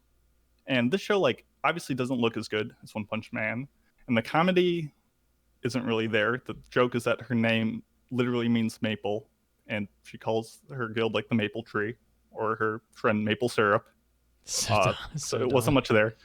There wasn't much depth to the show. There's no discussion on like the human condition, what it means to have effort, fulfillment, like the roles. Need that, though? There wasn't any meta to the show. Like as an MMO player, I don't play those things, so I didn't really relate to that stuff. So it clearly wasn't for my appeal. There was no discussion on like society. There was nothing clever or witty or unique about the show. Like the only deeper meaning I could see was like maybe do things your own way. Like you'll find success. Don't be tied down by conventional thinking. Like maybe you could see it that way. But like I feel like 2 weeks ago I talked about how I thought like Tower of God was shallow, but that was leagues better than this show. Like this show had one single premise, executed well for a single episode, at which point nothing new happened. There was no growth besides of the big turtle that happened. Like I think about shows like K-On! Or Tamiyura, which are like slice of life moe shows where nothing happens, where like it's just about music or photographs and that's it. But like the characters develop. There's like fundamentally a transformation that occurs. And here, like the development is they beat enemies and get new equipment, and then they do the same quest, the same meaningless allies, the soulless people. Like they defeat bland monsters. Like I don't know why I kept on watching this show past episode 1. Like was this show offensive? No. Was it difficult to watch? No. It was lighthearted. It was colorful. It was stress-free. Like it was just pretty. But like I could have gotten the same experience by just putting tie-dye clothes in a washing machine and watch them go around and around. Like there was nothing to this show. And while the show isn't bad, it's so far away from the ballpark of being good or meaningful to me that I really disliked it. I'm going to give it 1 big turtle isn't enough out of 5. Wow. Woo! I like fun. I thought this was a fun show. Fun things are fun, but fun things can be boring. But go ahead. I thought it was a good fun show. I think especially if you have experience with MMOs and really enjoy video games, I think it's a great one to watch. I think I accidentally called it an isekai before. It's definitely not an isekai. But as far as like these types of fantasy shows that feature overpowered characters, I think I like this one more than the Slime Show, because I think the difference is that the Slime Show at parts felt like it was trying to be a little bit too serious, and I think that's what turned me off of it. But this one, because it always kept the spirit of gaming and MMOs and tried to stay lighthearted and just be a fun show for just a fun show for MMO fans, I thought it did a really good job, a lot better than a lot of the other RPG type shows that I have seen. So yeah, unfortunately the music's not great, and there isn't a story really. It's just fun. It's just to give you those fun feelings of what it's like to be in a guild. So I would give it 3.5 flying turtles out of 5. Yeah, laser. What was the turtle's laser breath move called? It was. I don't remember. I can't remember, but it's laser breath. The Godzilla breath. I also have a turtle. Solar beam. So I was like, there's so much for me to relate in this. All right. So, how did the community react to the show? Pretty positive. The average overall was a 4, rounded up, and a lot of the comments were like, it's a wholesome, just slice of life gaming show, and some people said it's their favorite MMO show so far, and yeah, it seems like people overall just really enjoyed it. I have a feeling that it must have done well in Japan as well, because it was immediately greenlit for the second season. So I don't think shows that have no audience don't get greenlit right away. But I don't think at least it wouldn't make sense for them to. But there's another one coming. Who knows when? Okay. And that does it for another jam-packed show. This was episode 533, I think, of the That's right. Anime Addicts Anonymous podcast.